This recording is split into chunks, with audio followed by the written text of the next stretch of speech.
कैसे हो आप सब। उम्मीद करती हूँ सभी बच्चे एकदम मस्त झकास और जबरदस्त यहाँ पे होंगे। तो आप सभी के लिए यहाँ पे फाइनेंशियल मैनेजमेंट ये जो चैप्टर है इसका वन शॉट वीडियो यहाँ पे मैं आप सभी के लिए लेकर आई हूँ। फाइनेंशियल मैनेजमेंट इस चैप्टर की अगर हम बात करें तो पार्ट बी का सबसे पहला चैप्टर है, टेक्निकल चैप्टर है। यहाँ पे अगर आप देखोगे तो थोड़े से टेक्निकल कंसेप्ट यहाँ पे बढ़ जाते हैं, इसीलिए काफी बच्चों को ये चैप्टर यहाँ पे डिफिकल्ट भी लगता है। लेकिन मेरा काम है ये चैप्टर आपके लिए आसान में आसान बनाना, सिंप्लीफाई करके most of the simple language में ये चैप्टर आपको यहाँ पे समझाना। और मैं उम्मीद करती हूँ कि इस लेक्चर के बाद फाइनेंशियल मैनेजमेंट ये जो चैप्टर है आप आसानी से समझ पाओगे। और इसको लेकर अगर आपके मन में कोई भी डाउट्स, कोई परेशानी, कोई शंका है तो वो भी यहाँ पे आपकी बिल्कुल ही बिल्कुल सॉल्व हो जाएगी। फाइनेंशियल मैनेजमेंट की बेटा अगर हम बात करें तो यहाँ पे बेसिक जो टॉपिक्स है जो आपको यहाँ पे कवर करने हैं। फर्स्ट पार्ट इंट्रोडक्टरी है, जहाँ पे फाइनेंशियल मैनेजमेंट क्या है, उसके इंपॉर्टेंट यहाँ पे डिसीजंस क्या है, इन्वेस्टमेंट डिसीजन क्या है, फाइनेंसिंग डिसीजन क्या है, डिविडेंड डिसीजन क्या है, role and objectives of financial management क्या है, ये बेसिकली कवर किया गया है। उसके बाद जो सेकेंड पार्ट है वो फोकस करता है financial planning, capital structure, fix and working capital and factors affecting the requirement of fix and working capital पे। अब कैपिटल स्ट्रक्चर की बात करें तो कैपिटल स्ट्रक्चर में बेटा आपकी कुछ न्यूमेरिकल्स भी है जो मैं आपको यहाँ पे वन शॉट में करा दूंगी। न्यूमेरिकल्स जनरली बहुत ही सिंपल होते हैं, बच्चे घबराते हैं कि भाई किधर बिजनेस स्टडीज में न्यूमेरिकल्स आ गया, लेकिन न्यूमेरिकल्स आपके लिए बहुत सिंपल है और आप इसको बहुत आसानी से यहाँ पे सॉल्व कर पाओगे। ठीक है, सबसे पहले अगर मैं कंसेप्ट ऑफ फाइनेंशियल मैनेजमेंट की बात करूं, what do you mean by financial management. अगर आप बिजनेस करना चाहते हो तो बिजनेस करने के लिए पैसा सबसे जरूरी रिसोर्स यहां पे माना जाता है। इसीलिए एक स्टेटमेंट भी है कि finance is the life blood of a business, कि जैसे इंसान के शरीर में खून की जरूरत होती है वैसे ही बिजनेस में फाइनेंस की जरूरत होती है। बिजनेस शुरू करना चाहते हो तो पैसा चाहिए, बिजनेस चलाने के लिए रोज के जो खर्चे हैं निकालने के लिए पैसा चाहिए, बिजनेस अगर ग्रो एंड एक्सपैंड करना चाहते हो तो उसके लिए भी आपको यहाँ पे पैसा चाहिए। तो फाइनेंस एक बहुत ही इंपॉर्टेंट रिसोर्स बिजनेस में माना जाता है और फाइनेंस के बिना बिजनेस को शुरू करना या चलाना या ग्रो एंड एक्सपैंड करना नामुमकिन सा यहां पे बन जाता है। फाइनेंशियल मैनेजमेंट की बेटा अगर हम यहाँ पे बात करें तो फाइनेंशियल मैनेजमेंट कुछ इंपॉर्टेंट डिसीजन है या कुछ इंपॉर्टेंट काम है जो यहाँ पे करता है। इसको हम सिंप्लीफाई करके यहाँ पे समझते हैं। हम कहते हैं कि financial management is concerned with सबसे पहली चीज decision regarding procurement of finance, second decision regarding utilization of finance, and third decision regarding distribution of surplus। तीनों को एक एक करके बेटा मैं यहां पे आपको डिटेल में समझा दूंगी। जब भी फाइनेंशियल मैनेजमेंट की बात करें तो फाइनेंशियल मैनेजमेंट तीन इंपॉर्टेंट डिसीजंस पे फोकस करता है। Decision regarding procurement of funds, utilisation of funds and distribution of surplus. For example एक सिंपल से एग्जाम्पल लेता है, मान के चले कि आप यहाँ पे एक बिजनेस सेटअप करना चाहते हो। बिजनेस करना है तो बिजनेस करने के लिए आपको पैसा चाहिए, फंड्स चाहिए, जिसको आप यहाँ पे कैपिटल भी कह सकते हो। तो लेट अस से मुझे बिजनेस सेटअप करना है और मुझे बिजनेस सेटअप करने के लिए टोटल यहाँ पे 100 करोड़ का कैपिटल चाहिए। ठीक है, मतलब टोटल 100 करोड़ रुपए चाहिए मुझे मेरे बिजनेस को यहाँ पे शुरू करने के लिए या बिजनेस को यहाँ पे सेटअप करने के लिए। तो सबसे पहला सवाल होता है कि ये जो 100 करोड़ रुपए है ये आएंगे कहां से। अब बहुत सारे सोर्सेस ऑफ फंड्स होते हैं। अगर आप ये 100 करोड़ रुपए की बात करोगे तो ये 100 करोड़ रुपया आप यहां पे ओन्ड कैपिटल से भी ला सकते हो। ये जो 100 करोड़ रुपया है आप ओन्ड कैपिटल से भी ला सकते हो या ओन फंड से भी ला सकते हो, या फिर आप इसको यहां पे बोरोड फंड्स, उधारी पे भी पैसा यहां पे ला सकते हो। ठीक है, जैसे फॉर एग्जांपल अगर आप यहां पे पैसा लाते हो इक्विटी शेयर से, या फिर आप पैसा लाते हो यहां पे प्रेफरेंस शेयर से, या फिर आपके पास पैसा है आप खुद का पैसा अपने बिजनेस में इन्वेस्टमेंट करते हो, ये सब जो है ओन्ड सोर्सेस ऑफ कैपिटल है जहां पे से हम फंड्स रेज कर सकते हैं, बिजनेस के लिए कैपिटल ला सकते हैं। दूसरे सोर्सेस है दैट इज बोरोड फंड्स, माने तो उधारी का पैसा। तो उधारी का पैसा आप डिबेंचर से ला सकते हो, वही आप पैसा पब्लिक डिपॉजिट से ला सकते हो, आप पैसा लोन के तौर पे ला सकते हो जहां पे आप लोन ले सकते हो फ्रॉम कमर्शियल बैंक्स, या फिर आप यहां पे लोन ले सकते हो फ्रॉम फाइनेंशियल इंस्टीट्यूट्स, है ना। तो बेटा कहने का मतलब यहां पे क्या है कि जब भी आपको पैसे की जरूरत पड़ती है, अगर आपको यहां पे 100 करोड़ रुपया चाहिए, पहला सवाल या पहला डिसीजन ये होता है कि मेरे पास पैसा आएगा कहां से, कौन से सोर्स से मैं ये कैपिटल रेज करूंगी, इक्विटी होगा तो कितना होगा, बोरोड फंड्स होगा तो कितना होगा, कौन से सोर्स से कितना पैसा आएगा। ये एक बहुत इंपॉर्टेंट डिसीजन होता है जो कंपनी की फाइनेंशियल मैनेजमेंट लेती है। अब मान के चलो ये डिसीजन आपने ले लिया, लेट अस से कि आपने यहां पे 70% पैसा ओन्ड कैपिटल से लाया और 30% पैसा आपने बोरोड फंड से लाया। अब आपको 100 करोड़ चाहिए थे, 100 करोड़ रुपए आपके पास यहां पे आ गए। तो सेकेंड क्वेश्चन होता है कि 100 करोड़ का आप इस्तेमाल कहां पे कितना करोगे। जनरली जब भी हम फंड्स यूटिलाइजेशन की बात करते हैं, जब भी हम यहां पे यूटिलाइजेशन ऑफ फाइनेंस या फंड्स की बात करते हैं, तो देखो बेटा मेरे पास यहां पे 100 करोड़ रुपए का कैपिटल है, करेक्ट। अब मोटा मोटा बिजनेस में अगर आप देखोगे तो दो चीजें होती है जिसके ऊपर हमें पैसा खर्च करना होता है। एक हमें पैसा चाहिए फिक्स कैपिटल, माने तो जो भी मुझे यहां पे फिक्स एसेट्स है जैसे लैंड है, बिल्डिंग है, मशीनरी है, ठीक है, इनके ऊपर यहां पे खर्चा करने के लिए पैसा चाहिए।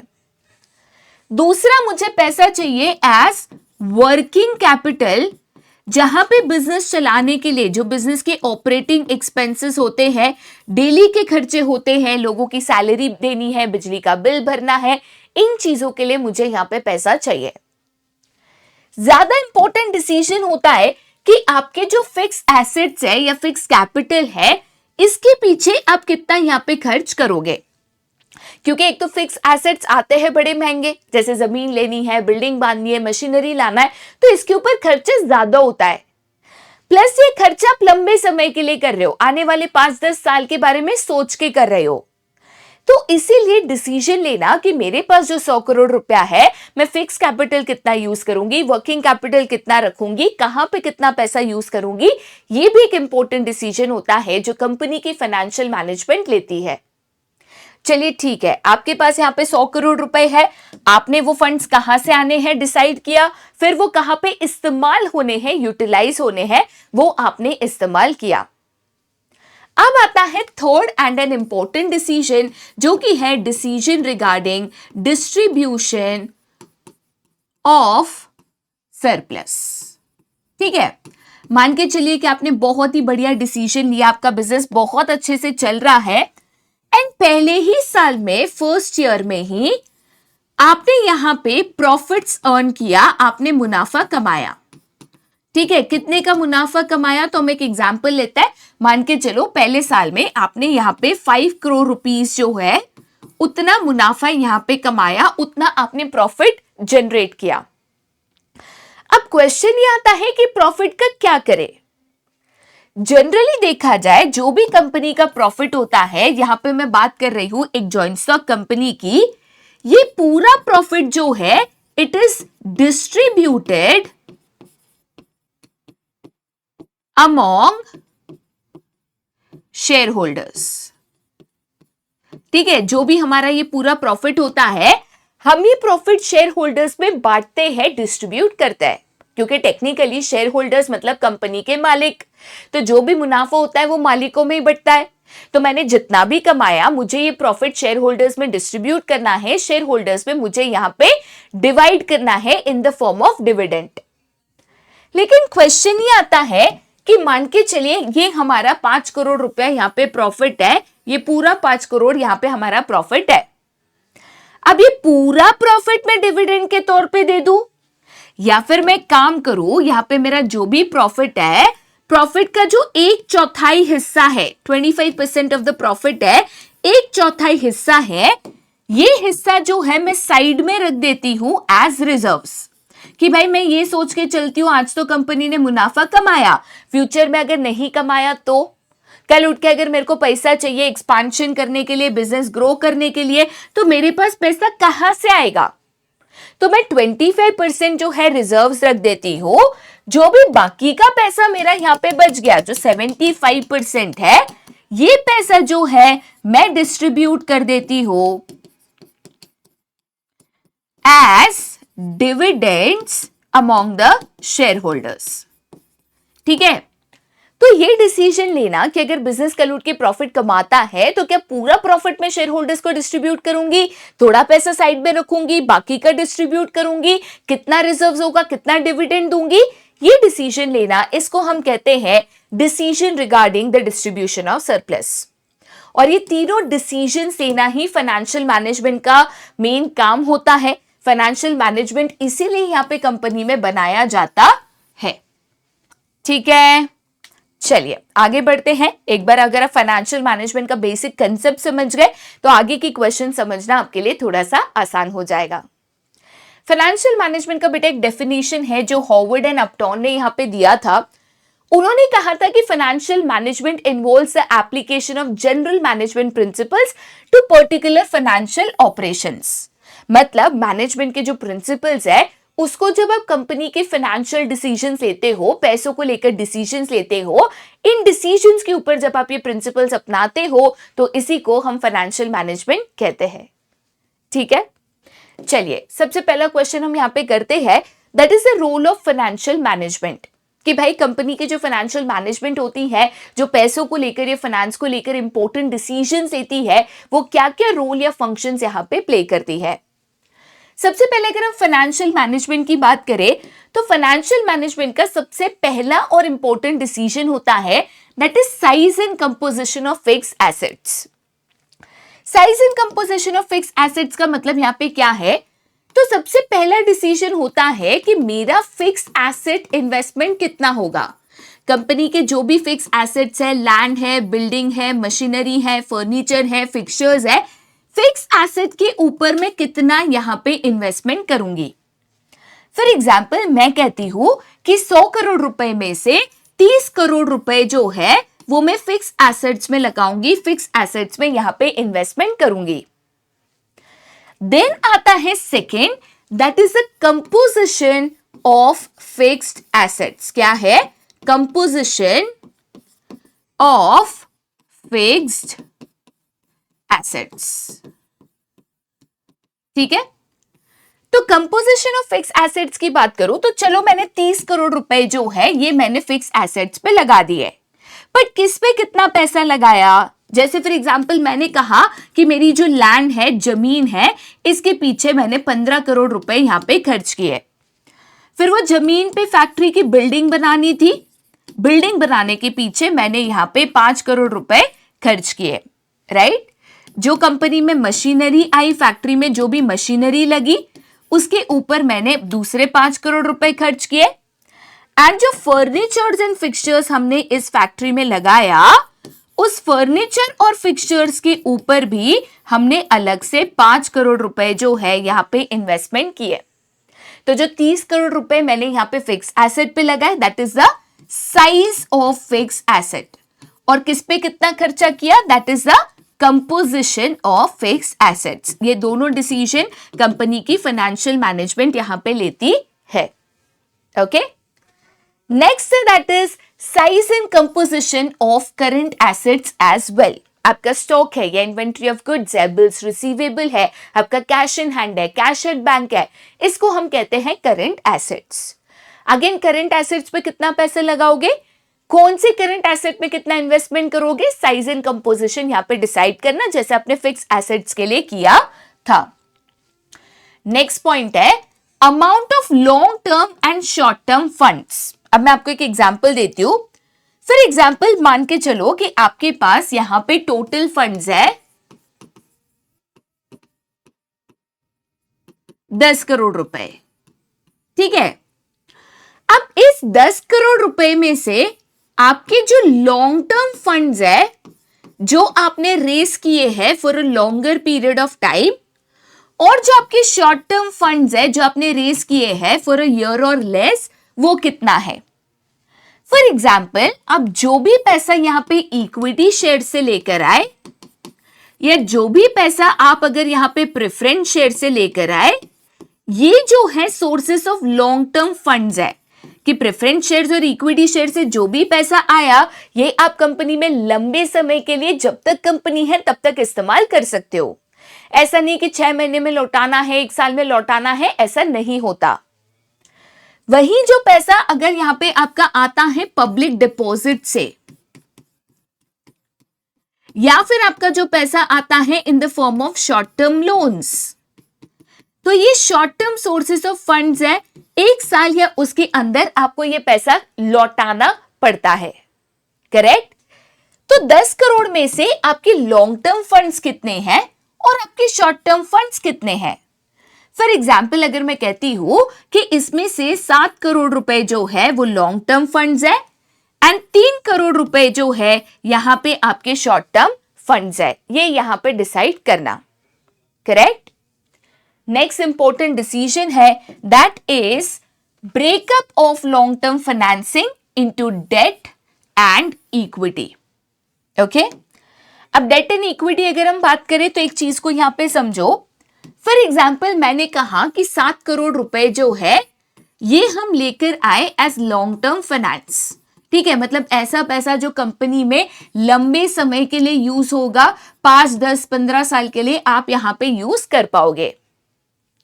अब ये जो 7 करोड़ रुपए है उसमें से भी आपका क्लासिफिकेशन हो सकता है in terms of equity and debt, ठीक है। इक्विटी का मतलब होता है कंपनी का खुद का पैसा जो आपको वापस नहीं देना है, जो आपको लौटाना नहीं, जिसके ऊपर आपको ब्याज नहीं पे करना। डेट का मतलब होता है कंपनी का उधारी का पैसा जो एक समय के बाद लौटाना भी पड़ता है और उसके ऊपर ब्याज भी पे करना पड़ता है। अगर मैं पैसा लेकर आती हूं डिबेंचर्स के द्वारा, या फिर मैं पैसा लाती हूं एज लॉन्ग टर्म लोन्स, इसको हम डेट कैपिटल कहते हैं, उधारी का पैसा यहां पे कहते हैं। वही अगर मैं पैसा लाती हूं इक्विटी शेयर से, या फिर मैं पैसा लाती हूं प्रेफरेंस शेयर से, या फिर मेरे कंपनी के जो रिजर्व्स है, प्रॉफिट का एक हिस्सा जो मैंने साइड में रखा था, ये सब इक्विटी कैपिटल में आ जाता है। तो जो भी मेरा टोटल लॉन्ग टर्म फाइनेंस है 7 करोड़ रुपया, उसमें से इक्विटी कितना है, डेट कितना है। जैसे मैंने कह दिया कि इसमें से 4 करोड़ रुपया इक्विटी होगा एंड 3 करोड़ रुपया यहां पे मेरा डेट कैपिटल होगा, उधारी का पैसा होगा। ये भी यहां पे डिसीजन लिया जाता है, ठीक है। लास्ट स्टेटमेंट है that is all items in the profit and loss account. Basically as a financial management अब जो भी डिसीजंस लेते हो, पैसा इक्विटी से आएगा कि डेट से आएगा, लॉन्ग टर्म होगा कि शॉर्ट टर्म होगा, हर एक डिसीजन आपके प्रॉफिट एंड लॉस स्टेटमेंट में इंपैक्ट करती है। जैसे अगर आप पैसा लेकर आए डेट से, आपने पैसा बोरो किया, बोरो करोगे तो उसके ऊपर ब्याज पे करना होगा, इंटरेस्ट पे आउट करना होगा। इंटरेस्ट आपके लिए एक एक्सपेंस है जो प्रॉफिट एंड लॉस स्टेटमेंट में रिकॉर्ड होगा और उसके वजह से आपके एक्सपेंसेस यहां पे इंक्रीज हो जाएंगे। तो हर एक डिसीजन जो फाइनेंशियल मैनेजमेंट में लेते हो वो आपके प्रॉफिट एंड लॉस स्टेटमेंट को इंपैक्ट करती है, उसके ऊपर यहां पे असर करती है, ठीक है। चलिए आगे जाते बेटा फिर to the next and that is objectives of financial management, ये जो हम इंपॉर्टेंट डिसीजंस लेते हैं, भाई इक्विटी का पैसा कितना होगा, डेट का पैसा कितना होगा, पैसा कहाँ से आएगा, किधर कितना खर्च होगा, ये हम क्यों करते हैं, हमारा गोल क्या है, क्या पाना चाहते हैं, क्या ऑब्जेक्टिव है। सिंपल शब्दों में अगर मैं आपको बताऊं, the main objective of financial management is to maximize the wealth of shareholders।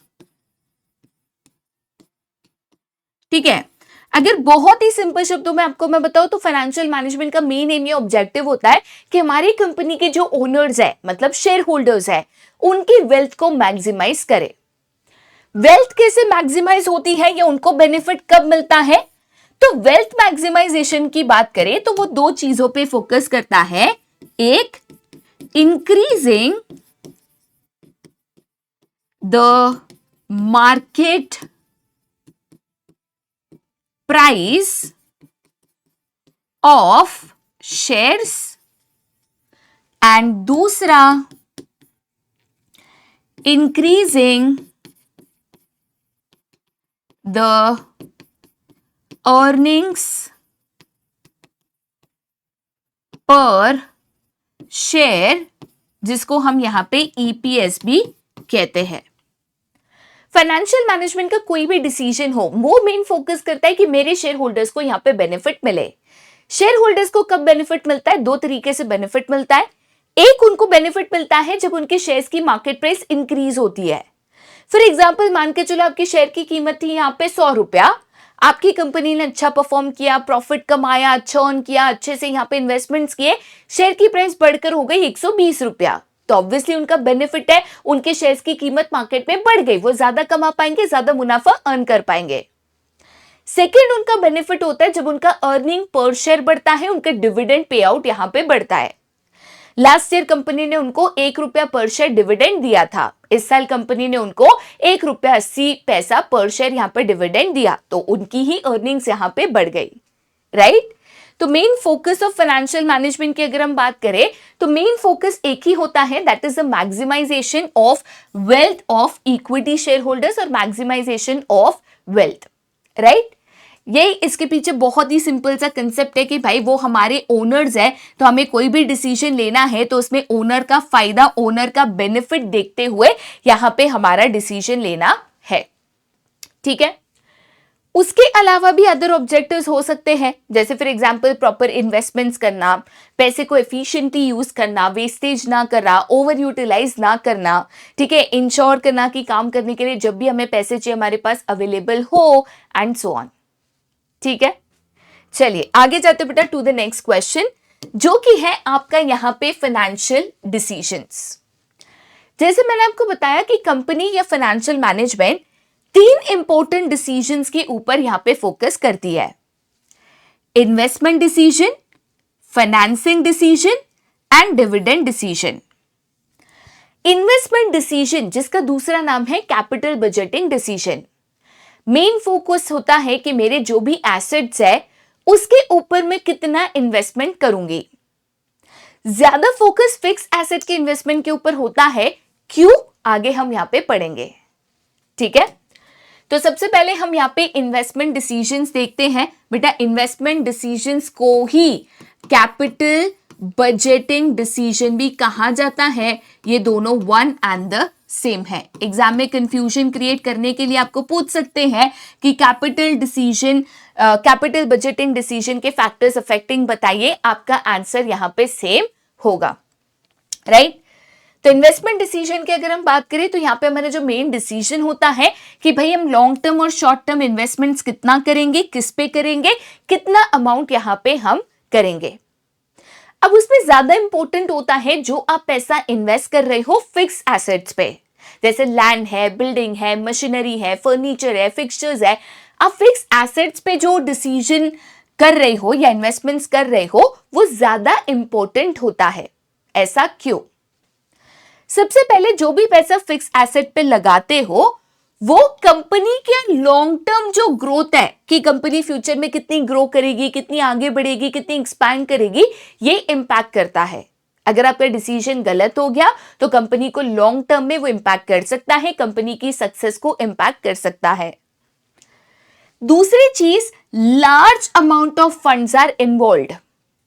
Fix asset जैसे लैंड है, बिल्डिंग है, मशीनरी है, फर्नीचर है, फिक्चर्स है, इस पे ज्यादा फंड्स इन्वॉल्व होते हैं, ज्यादा पैसा इसके लिए लगता है। रॉ मटेरियल लगाओगे तो कुछ लाखों में आ जाएगा, जमीन लोगे तो करोड़ों की होगी, तो यहाँ पे आपका ज्यादा पैसा लगता है। लार्ज अमाउंट ऑफ फंड्स जो है यहाँ पे आपका इन्वॉल्व रहता है। नेक्स्ट रीजन है the amount of risk involve. Because पैसा ज्यादा लगता है, लॉन्ग टर्म के लिए आप डिसीजन ले रहे हो तो रिस्क भी ज्यादा है। रिस्क ज्यादा है तो बहुत सोच समझ के डिसीजन लेने की यहां पे जरूरत है। The last is irreversible decision. ऐसा नहीं हो सकता कि भाई तुमने एक बार डिसीजन ले लिया, तुम्हें लगा कि भाई ये डिसीजन सही नहीं था, गलत है, तो तुमने उसको बदल दिया, चेंज कर दिया, नहीं हो पाता। अगर डिसीजन रातों रात चेंज करना भी है तो उसमें बहुत ज्यादा नुकसान हो जाता है, बहुत ज्यादा नुकसान पे आप ये डिसीजन चेंज कर पाते हो, जो कि ऑब्वियसली सही नहीं है। ओके, नेक्स्ट है that is factors affecting investment decisions. कि भाई जब भी आप इन्वेस्टमेंट डिसीजंस लेते हो एक कंपनी में कि कहां पे कितना पैसा आप इन्वेस्टमेंट करोगे, तो उसको कौन से फैक्टर्स है जो इंपैक्ट करते हैं, क्या चीजों को ध्यान में रखते हुए ये डिसीजन आपको यहां पे लेना होता है। सबसे पहला फैक्टर है that is the cash flow position of the project. कोई भी प्रोजेक्ट में पैसे लगाने से पहले ये सोचो कि प्रोजेक्ट आपको कितना कैश जनरेट करके देगा। अगर अच्छे खासे सेल्स है, हर महीना कैश इन एंड आउट चल रहा है, कैश फ्लो आपका है, पैसा आ रहा है, खर्चा निकल रहा है, एक्सपेंस निकल रहा है, कोई दिक्कत नहीं है। बट प्रोजेक्ट में इन्वेस्टमेंट कर दिया, उसका कैश फ्लो अच्छा नहीं है, खर्चे तो हो रहे हैं बट इनकम जनरेट नहीं हो रही है, पैसा सिर्फ आउट हो रहा है, इन पैसा हो ही नहीं रहा है, दिक्कत आ सकती है, आपको मुश्किल आ सकती है। तो कोई भी प्रोजेक्ट में पैसा लगाने से पहले कैश फ्लो चेक करो। सफिशिएंट कैश फ्लो अगर होगा कि भाई आपका यहाँ पे खर्चे निकलेंगे, पैसा इन एंड आउट होते रहेगा, तो ही आप उस प्रोजेक्ट में इन्वेस्टमेंट्स करो। सेकेंड फैक्टर है that is return on investment, ROI, जिसको हम कहते हैं। एक सिंपल सा यहाँ पे एग्जांपल देती हूँ। मान के चलिए कि आपके पास दो ऑप्शंस है, दो प्रोजेक्ट्स है जिसमें आप इन्वेस्टमेंट कर सकते हो, project A and project B. आपके पास दो प्रोजेक्ट्स है जिसमें आप इन्वेस्टमेंट्स कर सकते हो, project A and B. Let us say कि दोनों में इन्वेस्टमेंट सेम है, यहां पे भी 5 करोड़ का इन्वेस्टमेंट है और यहां पे भी 5 करोड़ का इन्वेस्टमेंट है। अगर मैं प्रोजेक्ट ए में 5 करोड़ रुपया लगाती हूं फॉर 5 years, है ना, तो यहां पे आफ्टर 5 years, 5 साल के बाद वो मुझे 7.5 करोड़ रुपए जो है वापस देता है। ठीक है, वही अगर मैं प्रोजेक्ट बी में 5 करोड़ रुपया लगाती हूं फॉर 5 years, तो आफ्टर 5 years वो मुझे यहां पे 6 करोड़ रुपया जो है रिटर्न में देता है। अब देखो, दोनों में सेम पैसा लगाया, सेम अमाउंट ऑफ टाइम के लिए लगा रहे हो। एक प्रोजेक्ट आपको 5 साल बाद 7.5 करोड़ दे रहा है, दूसरा प्रोजेक्ट 5 साल बाद आपको 6 करोड़ दे रहा है, तो जाहिर सी बात है मैं सोचूंगी कि भाई यहां पे मुझे हायर रिटर्न्स मिल रहे हैं, 5 करोड़ बाद ज्यादा रिटर्न्स मिल रहा है, ज्यादा कमाने का मौका मिल रहा है, तो मैं ऑब्वियसली प्रोजेक्ट 1 में पैसा इन्वेस्टमेंट करने का सोचूंगी। तो आप उन प्रोजेक्ट में इन्वेस्टमेंट करोगे जहां पे आपको ज्यादा रिटर्न मिलेगा, ज्यादा मुनाफा मिलेगा, ज्यादा बेनिफिट यहां पे मिलेगा। ठीक है, थर्ड फैक्टर है दैट इज इन्वेस्टमेंट क्राइटेरिया। कोई भी प्रोजेक्ट में इन्वेस्ट करने से पहले कितने रिटर्न्स है, कितना कैश फ्लो है, कितना रिस्क है, ये सारी चीजें कैलकुलेट करना इंपॉर्टेंट है। कैलकुलेशंस एंड कंपैरिजंस के बाद ही आपको यहाँ पे फाइनल डिसीजन लेना होता है कि आप कौन से प्रोजेक्ट में कितना पैसा यहाँ पे इन्वेस्टमेंट करने के लिए तैयार हो।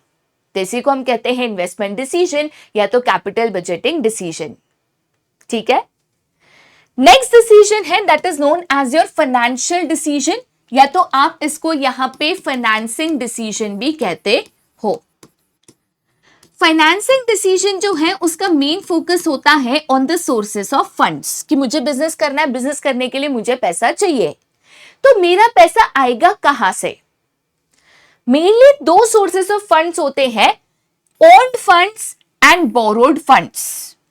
ओन्ड फंड्स को ही हम यहां पे इक्विटी कैपिटल कहते हैं एंड बोरोड फंड्स को ही हम यहां पे डेट कैपिटल कहते हैं।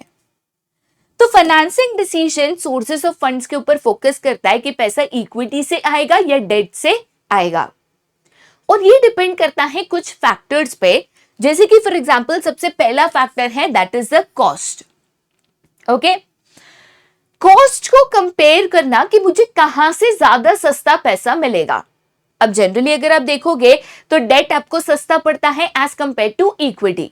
इक्विटी से पैसा लाना है तो आपको सारी फॉर्मेलिटीज करनी है, ब्रोकर अपॉइंट करना है, बैंकर अपॉइंट करना है, अंडरराइटर अपॉइंट करना है, आपको कागजातों का काम करना है, ये चीज में बहुत टाइम और पैसा जाता है। वहीं अगर आपको डेट से पैसा लाना है, आपको अगर मान के चलो बैंक से लोन लेना है, तो कंपेरेटिवली आपका कॉस्ट कम है, आपको कम खर्चे पे बैंक से लोन के तौर पे पैसा मिल जाता है। तो यहां पे कॉस्ट कंपेयर करो कि मुझे अगर इक्विटी या डेट दोनों में से एक जगह से पैसा लाना है तो कहां से मुझे कम खर्चे में पैसा मिलता है, चीपर सोर्स पैसा मिलता है, राइट। नेक्स्ट है that is the risk involved. अब बाबू तुम एक चीज को यहां पे समझो कि अगर आप यहां पे डेट कैपिटल लाते हो, अगर आप पैसा यहां पे बोरो करके लाते हो, तो डेट कैपिटल जो है हमेशा आपका ज्यादा रिस्की होता है या उसमें ज्यादा रिस्क इन्वॉल्व होता है। ऐसा क्यों? बिकॉज ये चीज को समझो कि interest on debt is to be paid to the creditors irrespective of profits or losses of the company। ये चीज को थोड़ा सा यहां पे समझो।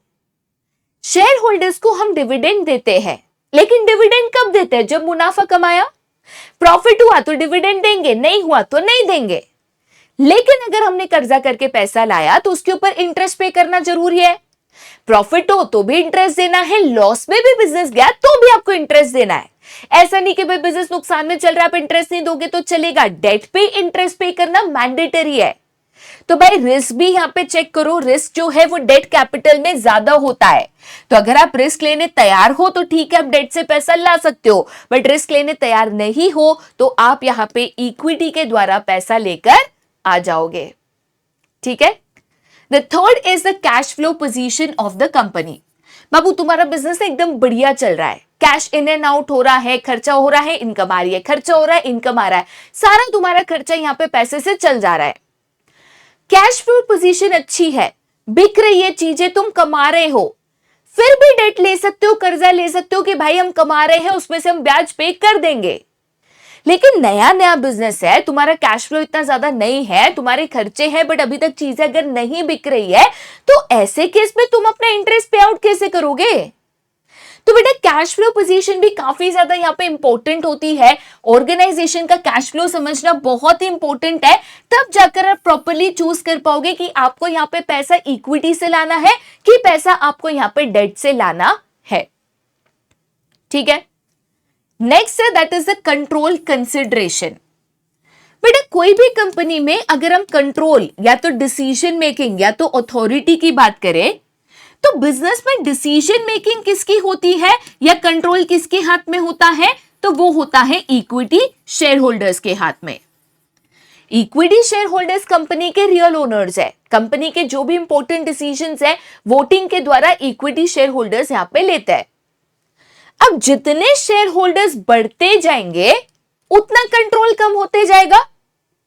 क्योंकि शेयर होल्डर्स बढ़ेंगे तो हर एक शेयर होल्डर का जो डिसीजन मेकिंग पावर है वो बढ़ते जाएगा, वो रिड्यूस होते जाएगा। मेरे शेयर होल्डर्स कहते हैं कि भाई ये हमें नहीं परवड़ेगा, ये हमें नहीं चलेगा, हमारा कंट्रोल अगर कम हो गया तो हमें ये नहीं चलने वाला, तो मुझे पैसा डेट से लाना पड़ेगा। बट अगर शेयर होल्डर्स कहते हैं कि चलो ना, कंट्रोल कम हो गया, कोई दिक्कत नहीं, हमें कोई प्रॉब्लम नहीं है, तो मैं पैसा इक्विटी से भी ला सकती हूं।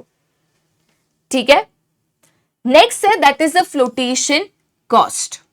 बाबू तुम पैसा इक्विटी से लाओ कि डेट से लाओ, उसके साथ कुछ खर्चे हैं जो तुम्हें मैंडेटरीली करने हैं। बैंक में लोन के लिए अप्लाई करोगे तो उसका आपका जो प्रोसेसिंग फीस है, चार्जेस है, वो आपको पे करना है। शेयर से पैसा लाओगे तो underwriter fees, bankers fees, broker fees है, ये आपको पे करनी है। तो चेक करो किस में कितना कॉस्ट है। अगर डेट में कम कॉस्ट है तो पैसा डेट से लेकर आओ, अगर इक्विटी में कम कॉस्ट है तो पैसा इक्विटी से लेकर आओ। ठीक है, नेक्स्ट है that is fixed operating cost. देखिए, कंपनी में कुछ खर्चे होते हैं जो फिक्स्ड होता है, इररिस्पेक्टिव कि आपका बिजनेस चल रहा है नहीं चल रहा है, ये खर्चा तो आपको करना ही करना है। फॉर एग्जाम्पल रेंट, अगर आपने जगह भाड़े पे ले रखी है, रेंट पे ले रखी है, आपका बिजनेस चले ना चले, प्रोडक्शन कम करो कि ज्यादा करो, आपको रेंट तो उतना पे करना है, करेक्ट। सैलरीज है, हर महीने सैलरी तो पे करनी है। तो ये होते हैं आपके फिक्स्ड ऑपरेटिंग एक्सपेंसेस कि हर महीने इतना खर्चा तो फिक्स है, ये करना ही करना है। अगर आपके फिक्स्ड ऑपरेटिंग एक्सपेंसेस ज्यादा है, ऑलरेडी आपका हर महीने खर्चा बहुत ज्यादा है, डेट से पैसा लाओगे खर्चा बढ़ जाएगा, इंटरेस्ट का खर्चा ऐड हो जाएगा, मत करो। ऑलरेडी ज्यादा खर्चा, उसको और किधर बढ़ा रहे हो। तो पैसा इक्विटी से लेकर आओ, इक्विटी से पैसा लाओगे, मुनाफा होगा तो डिविडेंड दोगे, नहीं होगा तो नहीं दोगे। तो अगर फिक्स ऑपरेटिंग कॉस्ट आपका हाई है तो उस केस में आप पैसा इक्विटी से लाइए। अगर फिक्स ऑपरेटिंग कॉस्ट आपका कम है तो फिर भी आप डेट से पैसा यहां पे ला सकते हो। ठीक है, नेक्स्ट है that is the state of capital market, माने तो जो आपका स्टॉक मार्केट है उसकी कंडीशन। अगर स्टॉक मार्केट आपकी ऊपर जा रही है, लोग स्टॉक मार्केट में बहुत ज्यादा पैसा लगा रहे हैं, इन्वेस्टमेंट कर रहे हैं, शेयर्स परचेस कर रहे हैं, ऐसे केस में अगर आप शेयर्स बेचने भी जाओगे ना, मार्केट अगर बुलिश है, अच्छी चल रही है, ऊपर जा रही है, शेयर्स बेचने भी जाओगे ना, लोग आसानी से खरीद लेंगे। बट अगर आपकी मार्केट बेरिश है, नीचे जा रही है, लोग अपने शेयर्स बेचने पे तुले हैं, ऐसे केस में आप बेचने जाओगे तो लोग खरीदने वाले हैं नहीं, तो चुपचाप पैसा आप डेट से लेकर आओ। तो स्टॉक मार्केट की क्या कंडीशन है ये देखना भी बहुत इंपॉर्टेंट है। अगर स्टॉक मार्केट नीचे जा रही है तो ऐसे केस में आप इक्विटी शेयर से पैसा लाना मुश्किल हो जाएगा, तो आप डेट से पैसा लेकर आ जाइए। ठीक है, थर्ड डिसीजन पे जाते हैं, that is your dividend decision. Dividend decision का मतलब क्या होता है मैं आपको ऑलरेडी समझा चुकी हूं।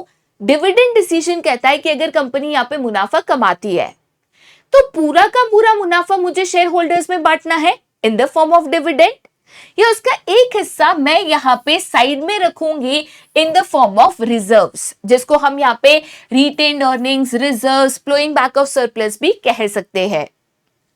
ये जो हम डिसीजन लेते हैं बेटा, इसी को हम यहां पे डिविडेंड डिसीजन कहते हैं।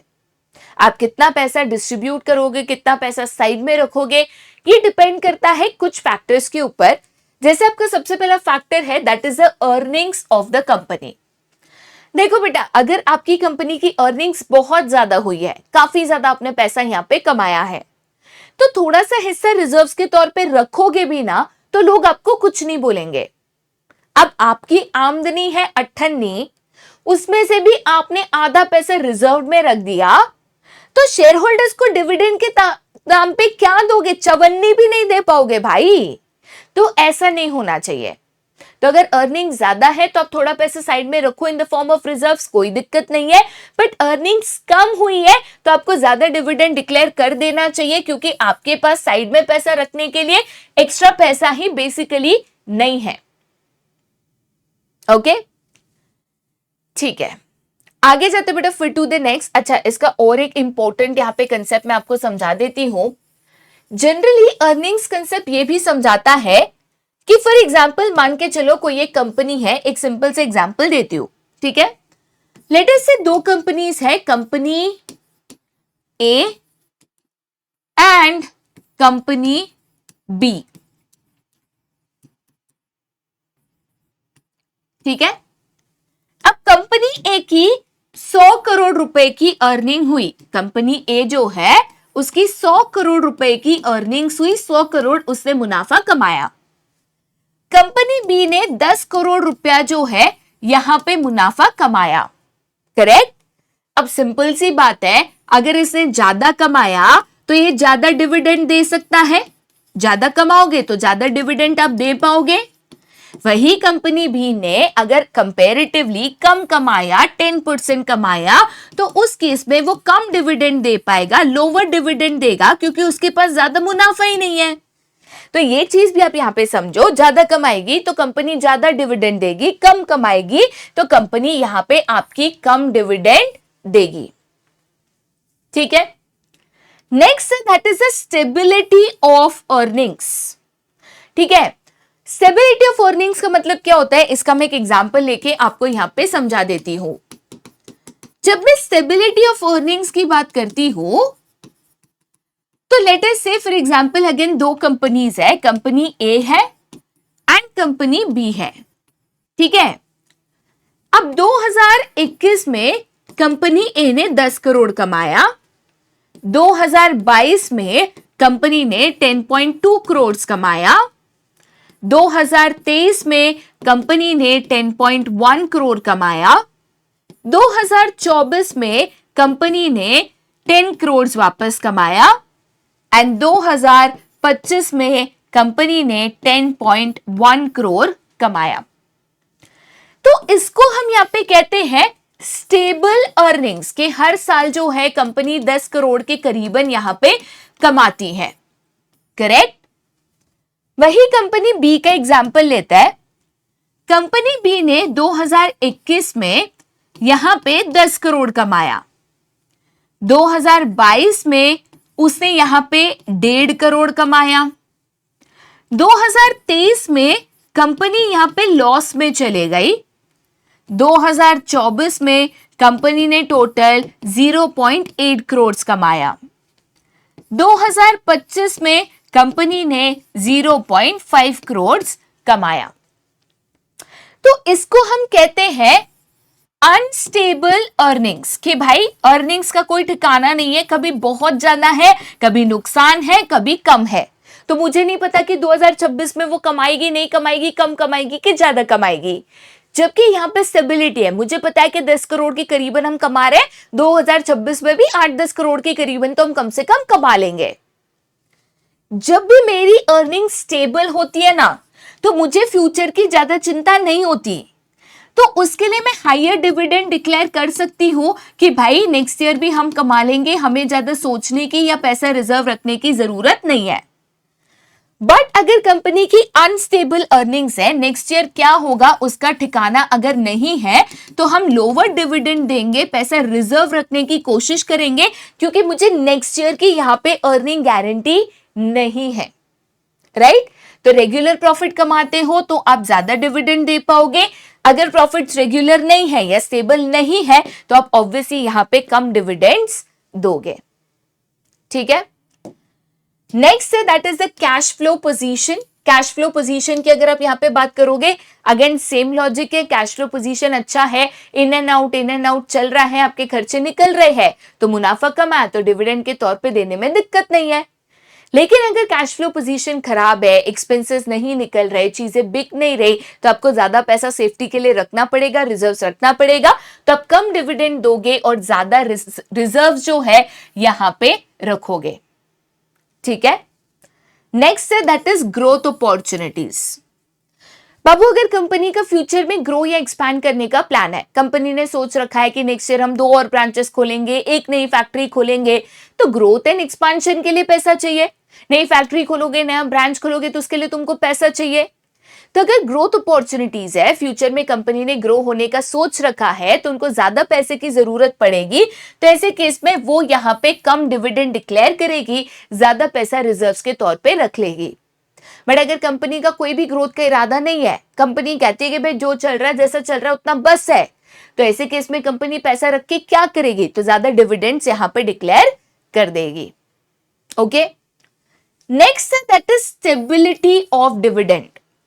स्टेबिलिटी ऑफ डिविडेंड का मतलब क्या होता है? अगेन हम एक एग्जांपल लेते हैं। लेट अस से दो कंपनी है, company A and company B. अब कंपनी ए के अगर हम डिविडेंड की बात करें तो 2021, 2022 एंड 2023 के डिविडेंड की बात करते हैं। 2021 में उसका डिविडेंड यहां पे था, 2022 में डिविडेंड यहां पे पहुंच गया, 2023 में डिविडेंड यहां पे पहुंच गया। ठीक है।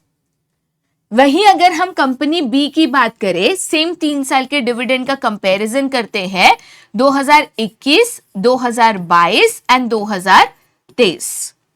अब 2021 में उसका डिविडेंड यहां पे था, 2022 में उसका डिविडेंड यहां पे पहुंच गया, 2023 में उसका डिविडेंड यहां पे पहुंच गया। तो कभी ऊपर कभी नीचे, कभी ऊपर कभी नीचे, ऐसे इसका डिविडेंड यहां पे चल रहा है। तो जनरली क्या होगा, कंपनी ए में लोग यहां पे ट्रस्ट दिखाएंगे कि भाई वो स्टेबल कंपनी है, हर साल वो स्टेबल डिविडेंड डिक्लेयर कर रही है। तो ऐसी कंपनीज के जो मार्केट प्राइस ऑफ शेयर है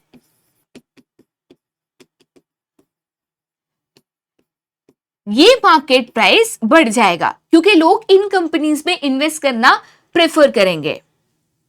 वहीं अगर कंपनी बी की बात करूं तो कंपनी बी में लोग ट्रस्ट नहीं दिखाएंगे कि भाई इसका कोई भरोसा नहीं है, कभी ऊपर कभी नीचे ये चलता है, बड़ा डामाडोल है। तो इस कंपनी का मार्केट प्राइस ऑफ शेयर जो है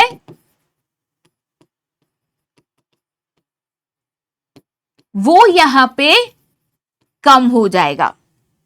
करेक्ट। तो इसलिए कंपनीज प्रेफर करती हैं स्टेबल डिविडेंड देना। अगर ₹1 पर शेयर डिविडेंड दिया था तो ₹1 1.2, 1.3, 1.4, 1.1 ऐसे आसपास ही घुमाने की कोशिश करती है। Okay. Next that is the preference of share holders. मेरे शेयर होल्डर्स क्या चाहते हैं? बाबू, अगर शेयर होल्डर्स ज्यादातर ऐसे लोग हैं जो रिटायर्ड है, ओल्ड एज पीपल है, मिडिल क्लास लोग हैं जिनको पैसे की जरूरत है, अब इनको पैसा चाहिए तो मुझे उनको डिविडेंड देना चाहिए। मेरे शेयर होल्डर्स सारे अमीर लोग हैं, इनके पास खूब पैसा है, इनका डिविडेंड के ऊपर कोई डिपेंडेंसी नहीं, उससे ज्यादा कोई लेना देना नहीं है। तो ऐसे केस में मैं ज्यादा रिजर्व्स भी रख सकती हूं, क्योंकि मेरे शेयर होल्डर्स को डिविडेंड फॉर सर्वाइवल की यहां पे जरूरत नहीं है। Okay. Next that is the taxation policy. Babu, taxation policy की अगर हम बात करें, राइट, तो जब भी टैक्स जो गवर्नमेंट यहां पे चार्ज करता है वो अगर ज्यादा है तो हम कम डिविडेंड यहां पे करते हैं। ऐसा क्यों? अब फॉर एग्जांपल एक सिंपल एग्जांपल देती हूं। मान के चलिए कि गवर्नमेंट का यहां पे टैक्स रेट चल रहा है 50%। ठीक है, गवर्नमेंट टोटल 50% यहां पे टैक्स चार्ज करती है। अब मैं अगर ₹1 पर शेयर डिविडेंड देती भी हो तो इसमें से ₹0.5 पर शेयर के हिसाब से तो गवर्नमेंट को चले जाएगा इन द फॉर्म ऑफ टैक्सेस, है ना। तो उससे अच्छा मैं ₹1 ना दूं और ये ₹1 के बदले मैं यहां पे ज्यादा रिजर्व्स रखूं और कंपनी को ग्रो एक्सपैंड करने में इस्तेमाल करूं। सिंपल है ना।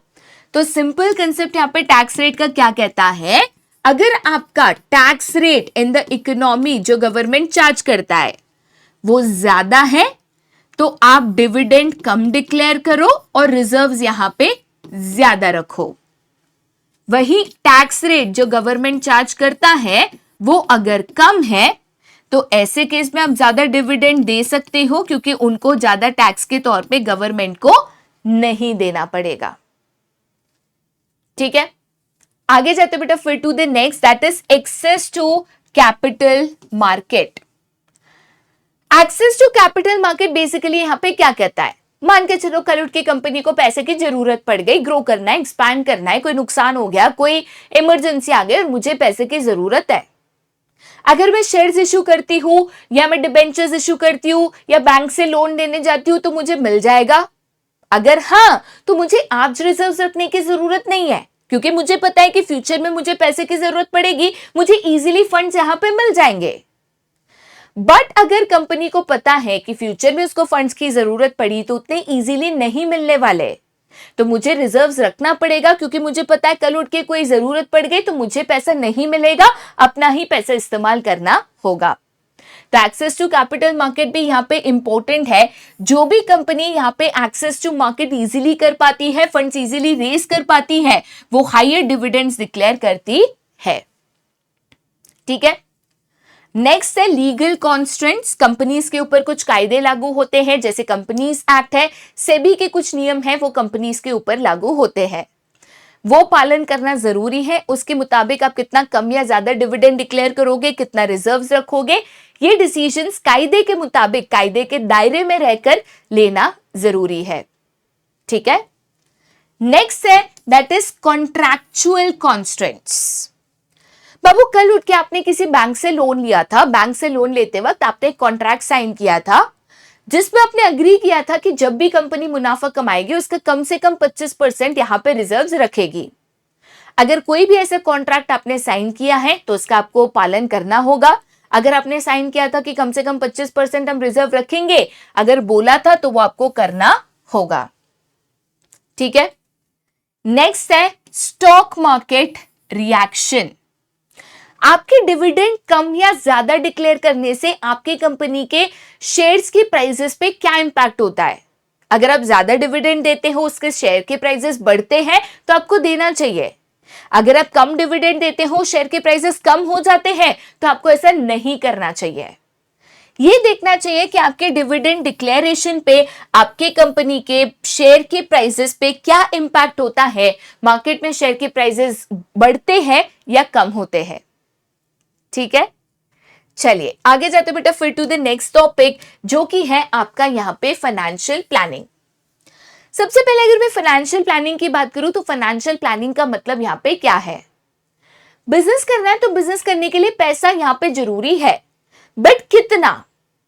मान के चलो आपको अगर कोई बिजनेस करना है, बिजनेस करने के लिए आपको 20 करोड़ रुपया चाहिए, आपके पास सिर्फ 15 करोड़ रुपया है, तो क्या आप काम कर सकोगे? करोगे तो भी अच्छे से नहीं कर सकोगे, कोई ना कोई काम रह जाएगा, कोई ना कोई काम में आपको कॉम्प्रोमाइज करना पड़ेगा।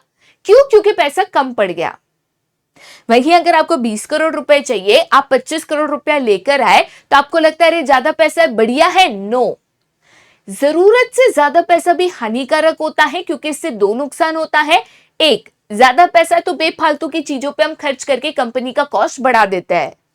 दूसरा, मान के चलो वो एक्स्ट्रा 5 करोड़ रुपया आपने लोन के तौर पे लाया, अब इसका कोई जरूरत नहीं था, पैसा ऐसे ही रखा हुआ है और उसके ऊपर ब्याज भी पे कर रहे हो, तो इसीलिए पैसा उतना ही होना चाहिए जितना जरूरी है, न शॉर्टेज में होना चाहिए न सरप्लस में होना चाहिए।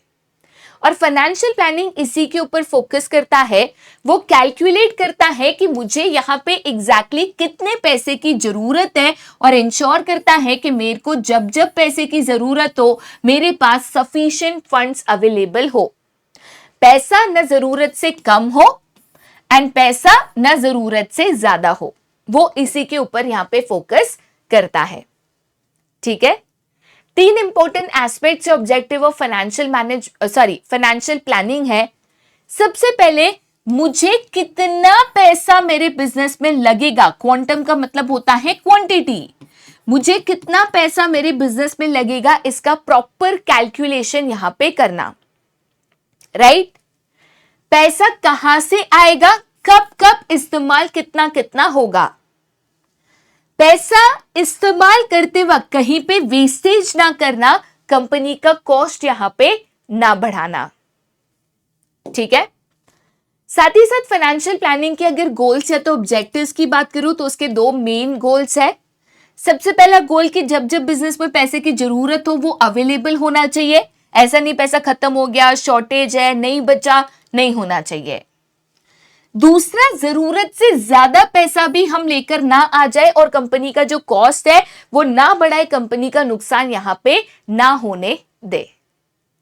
ठीक है, चलिए आगे जाते बेटा फिर to the next, that is the importance of financial planning.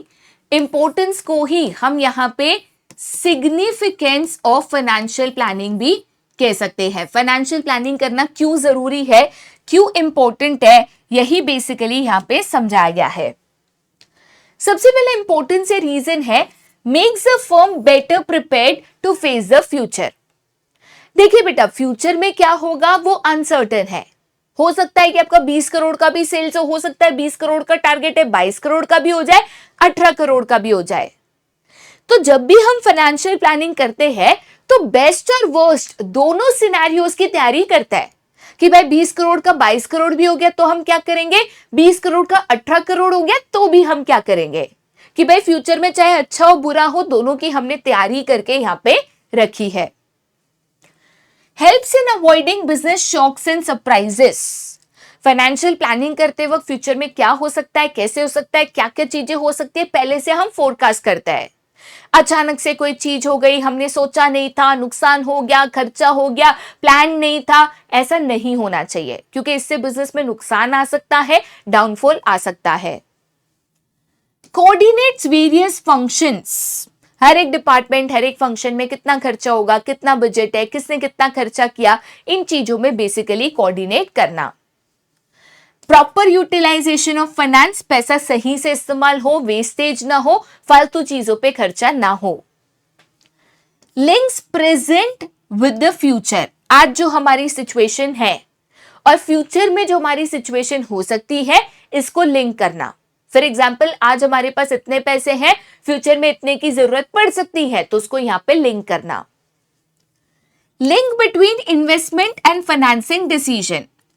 कितना पैसा कहां पे खर्च करेंगे, उस हिसाब से मुझे पैसा डेट से लाना है कि इक्विटी से लाना है, ये डिसीजन यहां पे लेना।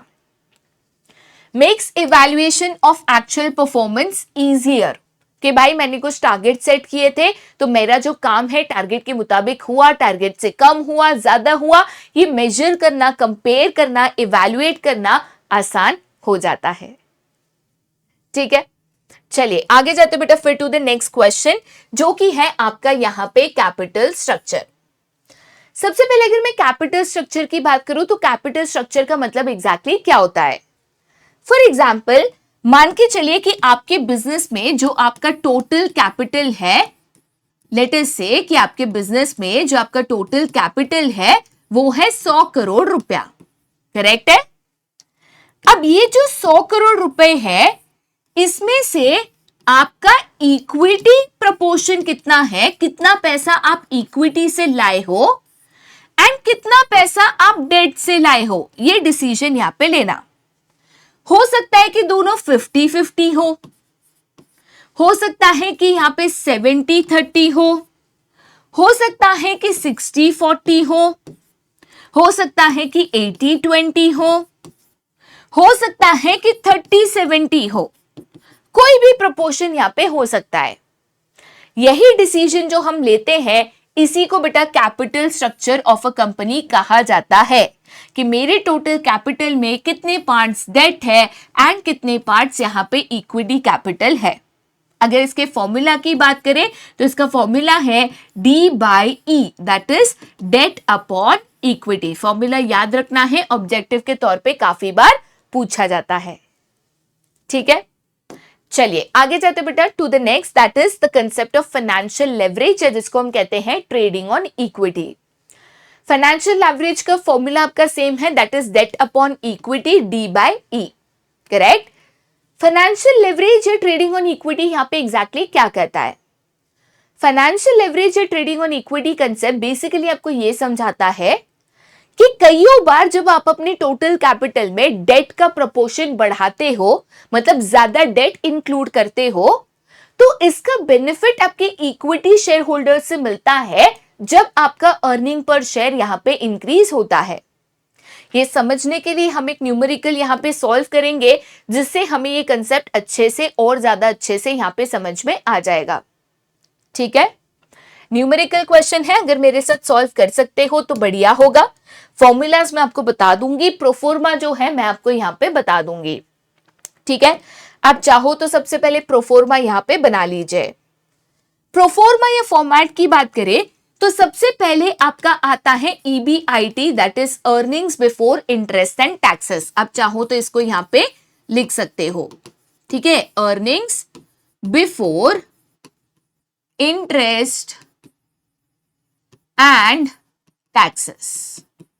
ओके, उसके बाद आप इसमें से इंटरेस्ट, जो आपने अगर लोन लिया है, डेट लिया है, तो उसके ऊपर जो इंटरेस्ट पे करना होता है ये माइनस कर देते हो। उसके बाद जो बचता है, इंटरेस्ट तो चला गया, तो जो बचता है that is EBT, which is earnings before taxes. Okay, उसके बाद आप यहां पे जो गवर्नमेंट टैक्सेस है वो पे करते हो। गवर्नमेंट टैक्सेस पे करने के बाद टी भी चला गया, तो जो आपके पास बचता है that is EAT, which is known as earnings after taxes. ठीक है, अब अर्निंग्स आफ्टर टैक्सेस आ गया, आपने यहां पे टैक्सेस भी पे कर दिया। अब हमें यहां पे कैलकुलेट करना है EPS, दैट इज अर्निंग्स पर शेयर।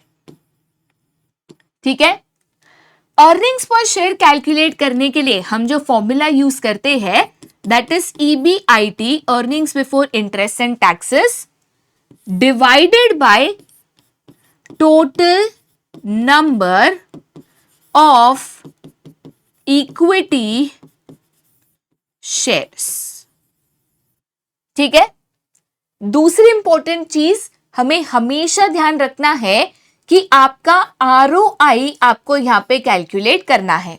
अगेन ROI का फॉर्मूला यहां पे क्या है, तो ROI का फॉर्मूला है EBIT divided by a total investment into 100। ROI हमेशा परसेंटेज में कैलकुलेट होता है, इसीलिए इसको हम मल्टीप्लाई बाय 100 कर देते हैं। करेक्ट, बाकी आगे न्यूमेरिकल सॉल्व करेंगे तो आपके लिए और इजी हो जाएगा समझना, मैं डिटेल में और एक्सप्लेन यहां पे कर दूंगी। इस क्वेश्चन में बेसिकली हमारे पास 3 सिचुएशंस है, situation 1, situation 2 and situation 3। Situation 1 है जहां पे आपका टोटल कैपिटल है 50 लाख का और पूरे 50 लाख रुपए आप इक्विटी से लेकर आए, आपने कोई भी कर्जा यहां पे नहीं लिया। इक्विटी कैपिटल लाने के लिए आपने 5 लाख शेयर्स इश्यू किए और एक शेयर की कीमत थी 10 रुपया। टैक्स रेट जो गवर्नमेंट चार्ज करता है वो है 30%, EBIT है आपका 7 लाख रुपया। सेकेंड ऑप्शन है कि आपको जो 50 लाख रुपए चाहिए उसमें से 40 लाख इक्विटी से लेकर आओ bye issuing 4 lakh shares, 10 lakh रुपया आप डेट से लेकर आओ जिसके ऊपर आप 10% ब्याज पे करोगे। टैक्स रेट एंड EBIT आपका सेम रहेगा। सिचुएशन 3 है कि 50 लाख में से 30 लाख इक्विटी से लेकर आओ bye issuing 3 lakh shares, 20 lakh आप कर्जा कर लेकर आओ जिस पे आप 10% इंटरेस्ट पे करोगे, 30% tax rate and 7 lakh EBIT आपका यहां पे सेम रहेगा। अब एज अ फाइनेंशियल मैनेजर आपके सामने सवाल है कि आप कौन सा कॉम्बिनेशन चूज करोगे, पूरा पैसा इक्विटी से लाओगे, 40-10 करोगे या 30-20 करोगे। तो यही डिसीजन लेने के लिए हम तीनों सिचुएशंस को बेसिकली यहां पे कंपेयर करेंगे। ठीक है, तो यहां पे आपका फॉर एग्जांपल लेट अस से यहां पे हम नोट डाउन करते हैं सिचुएशन 1, यहां पे हम नोट डाउन करते हैं सिचुएशन 2 एंड यहां पे आ जाती है आपकी सिचुएशन 3। तीनों को बेटा हम यहां पे कंपेयर करेंगे। ठीक है, सबसे पहले जैसे मैंने आपको बताया था आएगा आपका यहां पे EBIT ऑलरेडी मुझे क्वेश्चन में गिवन है, कितना है तो दैट इज 7 लाख रुपीस। तो तीनों सिचुएशन में EBIT सेम रहेगा, तो तीनों में मैं यहां पे 7 लाख रुपीस जो है वो लिख दूंगी। ठीक है, अब EBIT में से हम यहां पे सबसे पहले डिडक्ट करते हैं इंटरेस्ट। ठीक है, अब अगर सिचुएशन 1 की बात करें तो हमने कोई कर्जा ही नहीं लिया था, कर्जा नहीं लिया था तो जाहिर सी बात है हमें कोई इंटरेस्ट यहां पे नहीं करना। सिचुएशन 2 में हमने यहां पे टोटल 10 लाख रुपए कर्जा लिया जिसके ऊपर 10% हमें ब्याज देना है। तो 10 लाख का 10% अगर आप लोगे तो that will be 1 lakh rupees, तो यहां से आप 1 लाख रुपीस डिडक्ट कर दोगे। सिचुएशन 3 में हमने टोटल 20 लाख रुपया कर्जा लिया जिसके ऊपर 10% हम इंटरेस्ट पे करेंगे, तो 20 लाख का 10% कितना हो जाएगा, that will be 2 lakh rupees. ठीक है, तो यहां पे हमें कोई कर्जा नहीं लिया, इंटरेस्ट नहीं देना, तो यहां पे this will be as it is 7 lakh rupees. यहां पे हमने 7 लाख रुपए में से 1 लाख रुपया इंटरेस्ट देना है, तो आपके कितने बच जाएंगे, आपके 6 लाख रुपए बच जाएंगे। यहाँ पे 7 लाख में से 2 लाख आपको इंटरेस्ट देना है, तो यहाँ पे टोटल आपके 5 लाख रुपए जो है वो बच जाएंगे। ठीक है, दिस इज योर ईबीटी, क्योंकि आई तो आपका चला गया, इंटरेस्ट तो आपने पे कर दिया। अब इसमें से आप माइनस करोगे टैक्सेस जो आप गवर्नमेंट को दोगे। टैक्सेस कितना है, तो वो है आपका 30%। कितना है, 30%। ठीक है, ये जो 30% है ये ईबीटी पे चार्ज होता है, तो यहां पे हम 7 लाख का 30% लेंगे। 7 लाख का 30% मतलब वो हो जाएगा 2,10,000 रुपए। यहां पे हम 6 लाख का 30% लेंगे जो होगा 1,80,000 रुपीस। यहां पे हम 5 लाख का 30% लेंगे जो कि है 1,50,000 रुपीस। ठीक है, अब यहां पे 7 लाख में से 2,10,000 आपको माइनस करना है, दैट इज 4,90,000 रुपीस। 6 लाख में से 1,80,000 माइनस करना है, दैट इज 4,20,000 रुपीस। ठीक है, 5 लाख में से 1.5 लाख आपको माइनस करना है, दैट इज 3,50,000 रुपीस। ये है आपका ईएटी, अर्निंग्स आफ्टर टैक्सेस। अब आप इसी के बेसिस पे बेटा आपका जो ईपीएस है उसको यहां पे कैलकुलेट करोगे। ईपीएस का फॉर्मूला मैंने आपको बताया था, क्या है formula, earning after taxes divided by your number of shares. ठीक है, सिचुएशन 1 में आपका ईएटी है 4,90,000 रुपीस। ठीक है, सिचुएशन 1 में पूरा पैसा आपने शेयर से इशू किया था जिसके लिए आपने 5 लाख शेयर जो है यहां पे इशू किए थे, तो नंबर ऑफ शेयर्स कितना है, 5 लाख। ठीक है, सिचुएशन 2 में ईएटी है 4,20,000 रुपीस। सिचुएशन 2 में आपने 40 लाख रुपए शेयर से लाए थे जिसके लिए 4 लाख शेयर्स इशू किए थे, तो इसको आप डिवाइड करोगे बाय 4 लाख। ठीक है, सिचुएशन 3 में ईएटी है 3,50,000 रुपए। यहां पे आपने 30 लाख रुपीस जो है वो लाए थे अपने इक्विटी कैपिटल से जिसके लिए 3 लाख शेयर्स आपने यहां पे इशू किए थे, तो this will B divided by 3 lakh. Correct है, तो यहां पे अगर मैं तीनों सिचुएशंस को कंपेयर करूं, सबसे पहले सिचुएशन में it is 4,90,000 divided by 5 lakh. ठीक है, तो वो आएगा आपका 0.98। ठीक है, सेकेंड सिचुएशन में it is 4,20,000 divided by 4 lakh. ठीक है, तो ये आ जाएगा आपका 1.05। ठीक है, थर्ड सिचुएशन में it is 3,50,000 divided by 3 lakh जो कि है 1.16। ठीक है, 1.17 भी इसको आप चाहो तो यहां पे लिख सकते हो। अगर आप तीनों सिचुएशन को बेटा कंपेयर करोगे तो यहां पे सिचुएशन 3 जो है आपको मैक्सिमम बेनिफिट दे रहा है, मैक्सिमम ईपीएस आपको यहां पे दे रहा है। तो इसका कंक्लूजन क्या है, जब मैंने अपने कैपिटल स्ट्रक्चर में डेट बढ़ाया, जैसे जैसे डेट बढ़ाते गई मेरा ईपीएस बढ़ते गया, यहाँ पे 10 लाख डेट किया तो ईपीएस 1.05 हो गया, यहाँ पे डेट बढ़ाकर 20 लाख कर दिया तो ईपीएस 1.16 हो गया।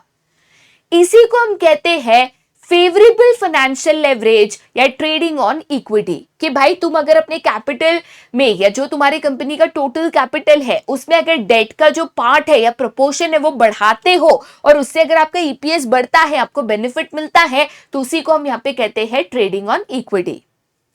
इसमें और एक चीज बेटा यहाँ पे कंपेयर करना जरूरी है बिफोर फाइनलाइजिंग कि आपको सिचुएशन 3 सिलेक्ट करना चाहिए कि नहीं।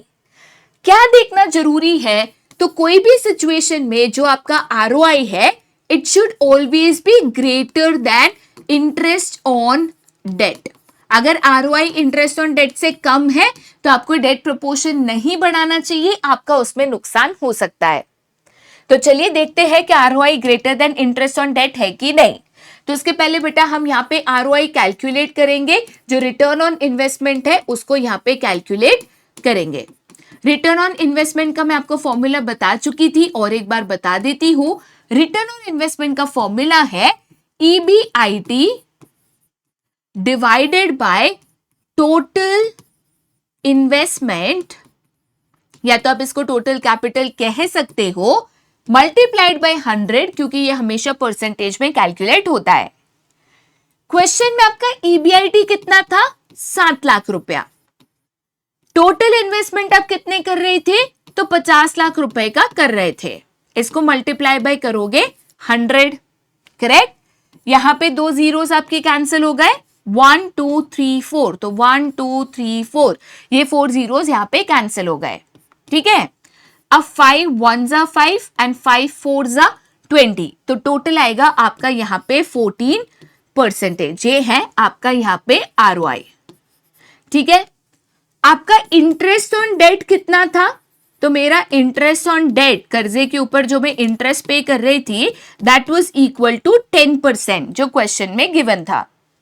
तो बेसिकली मैं कह सकती हूं कि इस केस में मेरा जो आरओआई है it is greater than interest on debt. तो इसीलिए मुझे सिचुएशन 3 सिलेक्ट करना चाहिए, वो मेरे लिए सबसे ज्यादा बेनिफिशियल है, सबसे ज्यादा जो है यहाँ पे फेवरेबल है, ठीक है। चलिए, तो न्यूमेरिकल्स आपके काफी ज्यादा इजी है, जैसे मैंने आपको बताया था, तो आप इन न्यूमेरिकल्स को इसी तरीके से यहाँ पे आसानी से सॉल्व कर सकते हो, ठीक है। नेक्स्ट क्वेश्चन पे जाते हैं, that is factors determining the capital structure. अब फैक्टर्स डिटरमाइनिंग कैपिटल स्ट्रक्चर की अगर हम बात करें तो कौन से फैक्टर्स है जो आपकी कंपनी के कैपिटल स्ट्रक्चर को इंपैक्ट करते हैं। इसके points and factors affecting financing decision के ज्यादातर पॉइंट्स रिपीटेटिव है। ये इसीलिए क्योंकि दोनों केस में आप डिसीजन लेते हो कि डेट प्रोपोर्शन ज्यादा होगा कि इक्विटी प्रोपोर्शन ज्यादा होगा, ठीक है। सबसे पहला पॉइंट है that is a cash flow, जो कि ऑलरेडी मैं आपको बता चुकी हूं। कंपनी में कैश फ्लो ज्यादा है, पैसा आना जाना लगा रहता है, आपके खर्चे निकल रहे हैं, तो फिर भी आप डेट ले सकते हो कि भाई कर्जा चुक जाएगा, हम इंटरेस्ट पे कर पाएंगे। बट उसी केस में अगर आपका यहाँ पे कैश फ्लो कम है, कैश इन एंड आउट कम है, तो ऐसे केस में आपको ज्यादा पैसा जो है इक्विटी से लेना चाहिए। वही अगर आपका कैश फ्लो बेटा ज्यादा है, पैसा इन एंड आउट ज्यादा है, तो आप डेट से भी ज्यादा पैसा यहां पे ले सकते हो, ठीक है। नेक्स्ट है दैट इज योर आईसीआर और interest coverage ratio. Interest coverage ratio का फॉर्मूला याद रखना, ऑब्जेक्टिव के लिए पूछा जा सकता है। आईसीआर का मतलब यहां पे क्या होता है? तो इंटरेस्ट कवरेज रेशियो बेसिकली आपको बताता है कि क्या कंपनी उतना कमा लेगी कि वो अपना इंटरेस्ट ऑन डेट यहां पे कर पाएगी। मतलब जो कंपनी का EBIT है, earning before interest and taxes है, वो उतना काफी होगा कि आपका यहाँ पे कर्जे के ऊपर जो ब्याज चार्ज हो रहा है वो आप पे कर पाओगे। क्या उतना पैसा बचेगा, ये हम यहाँ पे कैलकुलेट करते हैं। सिंपल शब्दों में अगर आपका ICR का रेशियो या वैल्यू हाई आती है तो उसका मतलब भाई तुम आसानी से यहाँ पे इंटरेस्ट पे कर सकते हो, तो ऐसे केस में आप ज्यादा कर्जा ले सकते हो, कोई दिक्कत नहीं है। बट अगर आपकी ICR की वैल्यू कम आती है, लो ICR आता है, मतलब भाई दिक्कत है, तुम शायद अगर कर्जा लोगे तो उसके ऊपर ब्याज पे करने में दिक्कत आ सकती है, तो आप ज्यादा पैसा यहाँ पे इक्विटी से लेकर आ जाइए। ठीक है, नेक्स्ट है DSCR, date service coverage ratio. ये उसका यहाँ पे फॉर्मूला है जो एक तरीके से थोड़ा सा एक्सटेंडेड या higher version of interest coverage ratio है। डेट सर्विस कवरेज रेशियो यहाँ पे क्या कहता है कि भाई तुम इंटरेस्ट तो पे कर दोगे, बट एक समय के बाद तुमने उधारी पे पैसा लिया, डेट लिया, तो वो प्रिंसिपल अमाउंट भी तो लौटाना है। बैंक से अगर 20 लाख रुपए का कर्जा लिया तो आपको ब्याज तो देना है, बट अगर कर्जा 5 साल के लिए लिया था तो 5 साल के बाद 20 लाख रुपया जो प्रिंसिपल अमाउंट है वो भी तो लौटाना है। तो date service coverage ratio calculate करता है कि क्या आपके पास उतनी अर्निंग्स होगी कि आप इंटरेस्ट पे कर पाओगे और साथ ही साथ कुछ सालों बाद प्रिंसिपल अमाउंट भी पे कर पाओगे या नहीं। लॉजिक आपका सेम रहेगा। अगर आपका डेट सर्विस कवरेज रेशियो की वैल्यू ज्यादा आती है तो इसका मतलब दिक्कत नहीं है, अब ज्यादा डेट भी यहां पे ले सकते हो। बट अगर आपके डेट सर्विस कवरेज रेशियो की वैल्यू कम आती है तो भाई दिक्कत है कर्जा लेने में, तो आप ज्यादा पैसा यहां पे इक्विटी से लेकर आ जाइए। ठीक है, next that is ROI, return on investment. Basic concept है जो अभी अभी मैंने आपको बताया। अगर आपका ROI जो है उसकी वैल्यू इंटरेस्ट से ज्यादा है, मतलब हम ये कहते हैं कि अगर आपका return on investment is greater than interest on debt, correct, तो इस केस में आप ज्यादा डेट ले सकते हो, कोई दिक्कत यहां पे नहीं है। बट अगर आपका ROI जो है उसकी वैल्यू इंटरेस्ट ऑन डेट से कम है, मतलब आपको यहां पे नुकसान हो सकता है, तो इस केस में आपको ज्यादा पैसा जो है वो इक्विटी के द्वारा अपने कैपिटल स्ट्रक्चर में लाना चाहिए। ठीक है, next that is the cost of debt. आप जब भी कर्जा लेते हो तो उसके ऊपर ब्याज पे करना पड़ता है। कितना टका ब्याज है? 5%, 6%, 7%, 10%, 15%, कितना टका ब्याज है? अगर ब्याज ज्यादा है, इंटरेस्ट रेट ज्यादा है, तो आप यहां पे कम कर्जा लो। सिंपल सा लॉजिक है। अगर जो आप इंटरेस्ट पे करते हो ऑन डेट, ये इंटरेस्ट रेट अगर ज्यादा है तो इस केस में आपको कर्जा लेना महंगा पड़ रहा है, तो आप कम कर्जा लो। वही अगर आपका इंटरेस्ट रेट कम है, आपको सस्ते रेट ऑफ इंटरेस्ट पे कर्जा मिल रहा है, तो आप ज्यादा डेट भी यहां पे ले सकते हो। ओके, चलिए नेक्स्ट है that is the tax rate. बेटा एक चीज को यहां पे समझ के चलो, interest that is paid on debt is a tax deductible expense. कैसे, मैं आपको एक लॉजिक यहां पे समझा देती हूं। जैसे फॉर एग्जांपल मान के चलिए आपका यहां पे EBIT है 7 लाख रुपया, ठीक है, इसके ऊपर आपने इंटरेस्ट पे किया, कितना पे किया, तो मान के चलो 2,10,000 रुपया, तो आपका कितना पैसा बचा? 4,90,000 रुपया, जो कि है आपका यहां पे EBT। तो इस EBT पे आप यहां पे टैक्सेस पे करोगे ना, 30% जो आपका टैक्सेस है, ये 30% EBT पे करोगे, करेक्ट है ना? तो यहां पे हम क्या कहते हैं कि जो आप इंटरेस्ट पे करते हो आपके डेट पे, ये इंटरेस्ट पे कोई भी टैक्सेस नहीं लगता, no taxes are charged. Interest pay करने के बाद जो पैसा बच जाता है, इसके ऊपर आपके टैक्सेस चार्ज हो जाते हैं, इसके ऊपर आपको गवर्नमेंट को टैक्स देना पड़ता है, करेक्ट? तो उस केस में अगर आपका टैक्स रेट ज्यादा है, अगर आपका टैक्स रेट हाई है, तो आप प्रेफर करिए कि आप डेट से ज्यादा पैसा लो, सो दैट आपका टैक्स यहां पे बच जाए। बट अगर आपका टैक्स रेट कम है, ज्यादा टैक्स आपको गवर्नमेंट को नहीं देना पड़ रहा, तो आप इक्विटी से ज्यादा पैसा ला सकते हो, इक्विटी से ज्यादा पैसा आप बेसिकली ले सकते हो। ठीक है, नेक्स्ट है that is your cost of equity. अगर इक्विटी से पैसा लाना चाहते हो तो उसके पीछे भी बेटा खर्चा होता है। प्रोस्पेक्टस इश्यू करोगे, बैंकर को पैसा दोगे, ब्रोकर को कमीशन दोगे, अंडरराइटर की फीस पे करोगे, काफी खर्चा यहाँ पे हो जाता है। प्लस ये भी चेक करिए कि अगर आप डेट प्रोपोर्शन बढ़ा रहे हो तो क्या उसका फायदा इक्विटी शेयर होल्डर्स को हो रहा है। अगर आप कहते हो कि मेरा अगर कर्जा बढ़ा मेरे कैपिटल स्ट्रक्चर में तो उससे मेरा ईपीएस इंक्रीज हो रहा है, ठीक है, अगर मैं यहां पे कर्जा बढ़ा रही हूं तो उससे मेरा ईपीएस यहां पे इंक्रीज हो रहा है, तो मुझे कर्जा बढ़ाना चाहिए। बट अगर डेट इंक्रीज कर कर मेरा ईपीएस अर्निंग पर शेयर कम हो जा रहा है तो मुझे डेट इंक्रीज नहीं करना चाहिए, इक्विटी से रादर पैसा लाना चाहिए, ठीक है। The next is your flotation cost. भाई तुम इक्विटी से पैसा ला रहे हो, डेट से पैसा ला रहे हो, तो किस पे कितना खर्चा हो रहा है।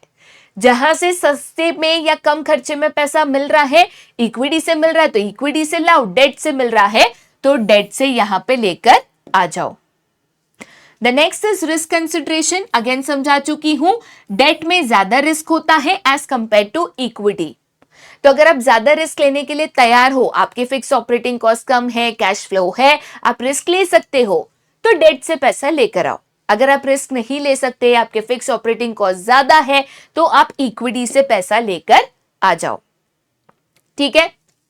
नेक्स्ट पॉइंट है that is the flexibility. Flexibility की बात करें बेटा तो फ्लेक्सिबिलिटी एग्जैक्टली यहां पे क्या कहता है। कोई भी कंपनी की बात करोगे तो हर एक कंपनी की एक मैक्सिमम बोरोइंग कैपेसिटी जो है यहां पे होती है। फॉर एग्जाम्पल मान के चलो कि मेरी कंपनी की मैक्सिमम बोरोइंग कैपेसिटी है 50 करोड़ की, बैंक मुझे ज्यादा से ज्यादा मैक्सिमम 50 करोड़ का लोन दे सकती है। अब मैंने बैंक से पूरे 50 करोड़ का यहां पे लोन ले लिया, पूरा मैक्सिमम कैपेसिटी जितना मैंने यहां पे बोरोइंग्स कर ली। कल उठ के कंपनी में इमरजेंसी आ गई, मुझे पैसे की जरूरत अर्जेंटली है, मैं क्या करूं। बैंक के पास जाऊंगी, बैंक को बोलूंगी कर्जा दे, बैंक तो बोलेगा कि भाई मैं 50 करोड़ मैक्सिमम दे सकता था, उतना तो तूने ले लिया, अब मैं एक फूटी कौड़ी नहीं दूंगा। तो इसीलिए फ्लेक्सिबिलिटी कंसेप्ट कहता है कि जितना आपका मैक्सिमम बोरोइंग कैपेसिटी है उतना कर्जा आप मत लो। अगर 50 करोड़ मैक्सिमम है तो आप 40 या 45 करोड़ रुपया आप यहां पे डेट करो कि भाई बाकी के जो 5-10 करोड़ रुपया है ये आपने रखा है इमरजेंसी के लिए, कि अचानक फ्यूचर में मुझे अगर पैसे की जरूरत पड़ गई तो मैं यहां पे फंड्स रेज कर सकता हूं, ठीक है। तो फ्लेक्सिबिलिटी मेंटेन करना बहुत जरूरी है। मैक्सिमम बोरोइंग कैपेसिटी यूटिलाइज मत करिए, इमरजेंसी के लिए थोड़ी सी बोरोइंग कैपेसिटी रहने दीजिए, ठीक है। नेक्स्ट है that is control consideration. Again ये रिपीटेटिव पॉइंट है। शेयर होल्डर्स कहते हैं कि हमें कंपनी पे कंट्रोल चाहिए, तो आप डेट से पैसा लेकर आओ, क्योंकि इक्विटी से पैसा लाओगे शेयर होल्डर्स बढ़ेंगे तो उनका कंट्रोल कम हो जाएगा। अगर शेयर होल्डर्स कहते हैं कि भाई हमारा कंट्रोल अगर कम हो गया तो भी हमें कोई दिक्कत नहीं है, तो आप इक्विटी से पैसा ला सकते हो, राइट। नेक्स्ट है regulatory framework. Again repetitive topic है। लीगल कॉन्स्ट्रेंट जो मैंने आपको बताया था, गवर्नमेंट के कुछ नियम हैं, कुछ कायदे हैं, कानून है, जैसे कंपनीज एक्ट है, सेबी के नियम और कायदे हैं, इनका पालन करना जरूरी है। अगर वो कहते हैं कि भाई तुम 100% इक्विटी या 100% डेट नहीं रख सकते तो इन नियमों का पालन करना जरूरी है, राइट। नेक्स्ट है स्टॉक मार्केट कंडीशन, जो अगेन मैं आपको यहां पे बता चुकी थी, रिपीटेटिव टॉपिक है। अगर आपका स्टॉक मार्केट बुलिश फेस पे है, ऊपर जा रहा है, पॉजिटिव है, इक्विटी शेयर से पैसा ला सकते हो, इक्विटी शेयर बेचोगे लोग आसानी से खरीद लेंगे। बट अगर स्टॉक मार्केट डाउन टर्न पे है, बेरिश फेस पे है, नीचे गिरता जा रहा है, इक्विटी शेयर से पैसा लाना भी चाहोगे तो भी नहीं ला पाओगे, तो ऐसे केस में आप यहां पे डेट के द्वारा पैसा लेकर आ सकते हो, ठीक है। नेक्स्ट है that is the capital structure of other companies. कई बार हम दूसरी कंपनीज के जो कैपिटल स्ट्रक्चर है कि उनके कैपिटल में टोटल कितना इक्विटी कितना डेट है वो भी यहाँ पे फॉलो करके चलते हैं, बट एडवाइजेबल होता है कि भाई तुम अंधाधुंध किसी भी कंपनी का कैपिटल स्ट्रक्चर फॉलो मत करो, क्योंकि उनकी जो फाइनेंशियल पोजीशन है, आपकी जो रिस्क टेकिंग कैपेसिटी है, वो डिफरेंट हो सकती है। ठीक है, चलिए आगे जाते बेटा फिर टू द नेक्स्ट टॉपिक, जो कि है fix capital and factors affecting the requirement of fix capital. चलिए सबसे पहले अगर मैं फिक्स कैपिटल की बात करूं तो what do you mean by fix capital? As a company आपके जो भी फिक्स एसेट्स है, लैंड है, बिल्डिंग है, मशीनरी है, टूल्स है, इक्विपमेंट्स है, फर्नीचर्स है, फिक्सचर्स है, उसमें आप कितना पैसा यहाँ पे इन्वेस्टमेंट कर रहे हो, उसको हम कहते हैं फिक्स कैपिटल। अब आपके बिजनेस में फिक्स कैपिटल कम लगेगा कि ज्यादा, ये कुछ फैक्टर्स पे डिपेंड करता है, वही इस क्वेश्चन में यहाँ पे समझाया गया है। ठीक है, सबसे पहले फैक्टर है that is the nature of business. कौन सा बिजनेस आप यहां पे कर रहे हो? फॉर एग्जाम्पल मान के चलिए कि आप यहां पे मैन्युफैक्चरर हो, आप मैन्युफैक्चरिंग का काम कर रहे हो, तो ऐसे केस में आपको लैंड चाहिए, मशीनरी चाहिए, टूल्स चाहिए, इक्विपमेंट चाहिए, फर्नीचर चाहिए, फिक्सचर चाहिए। तो इस केस में आपका जो फिक्स कैपिटल रिक्वायरमेंट है, फिक्स कैपिटल रिक्वायरमेंट आपकी यहां पे ऑटोमेटिकली बढ़ जाती है। बट वहीं अगर आप ट्रेडिंग बिजनेस में हो, होलसेलर या रिटेलर हो, तो आपको मशीनरी वगैरह की जरूरत नहीं पड़ती, ज्यादा बड़ी जमीन की जरूरत नहीं पड़ती, तो आपका जो फिक्स कैपिटल रिक्वायरमेंट है बेटा, वो ऑटोमेटिकली यहां पे रिड्यूस हो जाता है। ठीक है, तो कौन सा टाइप ऑफ बिजनेस कर रहे हो, ट्रेडिंग कर रहे हो, सर्विस कर रहे हो, मैन्युफैक्चरिंग कर रहे हो, उसके मुताबिक आपकी जो फिक्स कैपिटल के रिक्वायरमेंट है यहां पे चेंज हो सकती है। सेकेंड पॉइंट है that is scale of operation. आप जो बिजनेस कर रहे हो स्मॉल स्केल पे कर रहे हो कि लार्ज स्केल पे कर रहे हो? जैसे फॉर एग्जांपल अगर आप बिजनेस कर रहे हो लार्ज स्केल पे, लार्ज स्केल ऑपरेशन कर रहे हो, ऑल ओवर इंडिया पे अगर आप बिजनेस कर रहे हो, तो लार्ज स्केल बिजनेस करोगे, बड़े लेवल पे या लार्ज स्केल पे बिजनेस अगर आप करोगे, तो उस केस में जाहिर सी बात है कि आपका जो फिक्स कैपिटल के रिक्वायरमेंट है वो ऑटोमेटिकली यहां पे बढ़ जाएगी। बट वहीं अगर आप स्मॉल स्केल बिजनेस कर रहे हो, छोटे लेवल पे अगर आप बिजनेस कर रहे हो, तो उस केस में आपकी जो फिक्स कैपिटल की रिक्वायरमेंट है वो यहां पे ऑटोमेटिकली जो है रिड्यूस हो जाएगी। ठीक है, नेक्स्ट है that is choice of technique. ठीक है, कौन सी टेक्निक का आप इस्तेमाल कर रहे हो प्रोडक्शन करने के लिए? जनरली दो टेक्निक्स होती हैं आपके पास ऑप्शन में। एक होता है that is capital intensive technique, जहां पे आप बेसिकली जो है मशीनरी का इस्तेमाल करते हो अपने प्रोडक्शन के लिए, अपने प्रोडक्ट को बनाने के लिए। दूसरा है that is labour intensive technique, जहां पे आप लेबरर्स का इस्तेमाल करते हो अपने प्रोडक्शन के लिए, ना कि मशीन्स का ज्यादा लेबरर्स का इस्तेमाल करके आप प्रोडक्शन यहां पे कर रहे हो।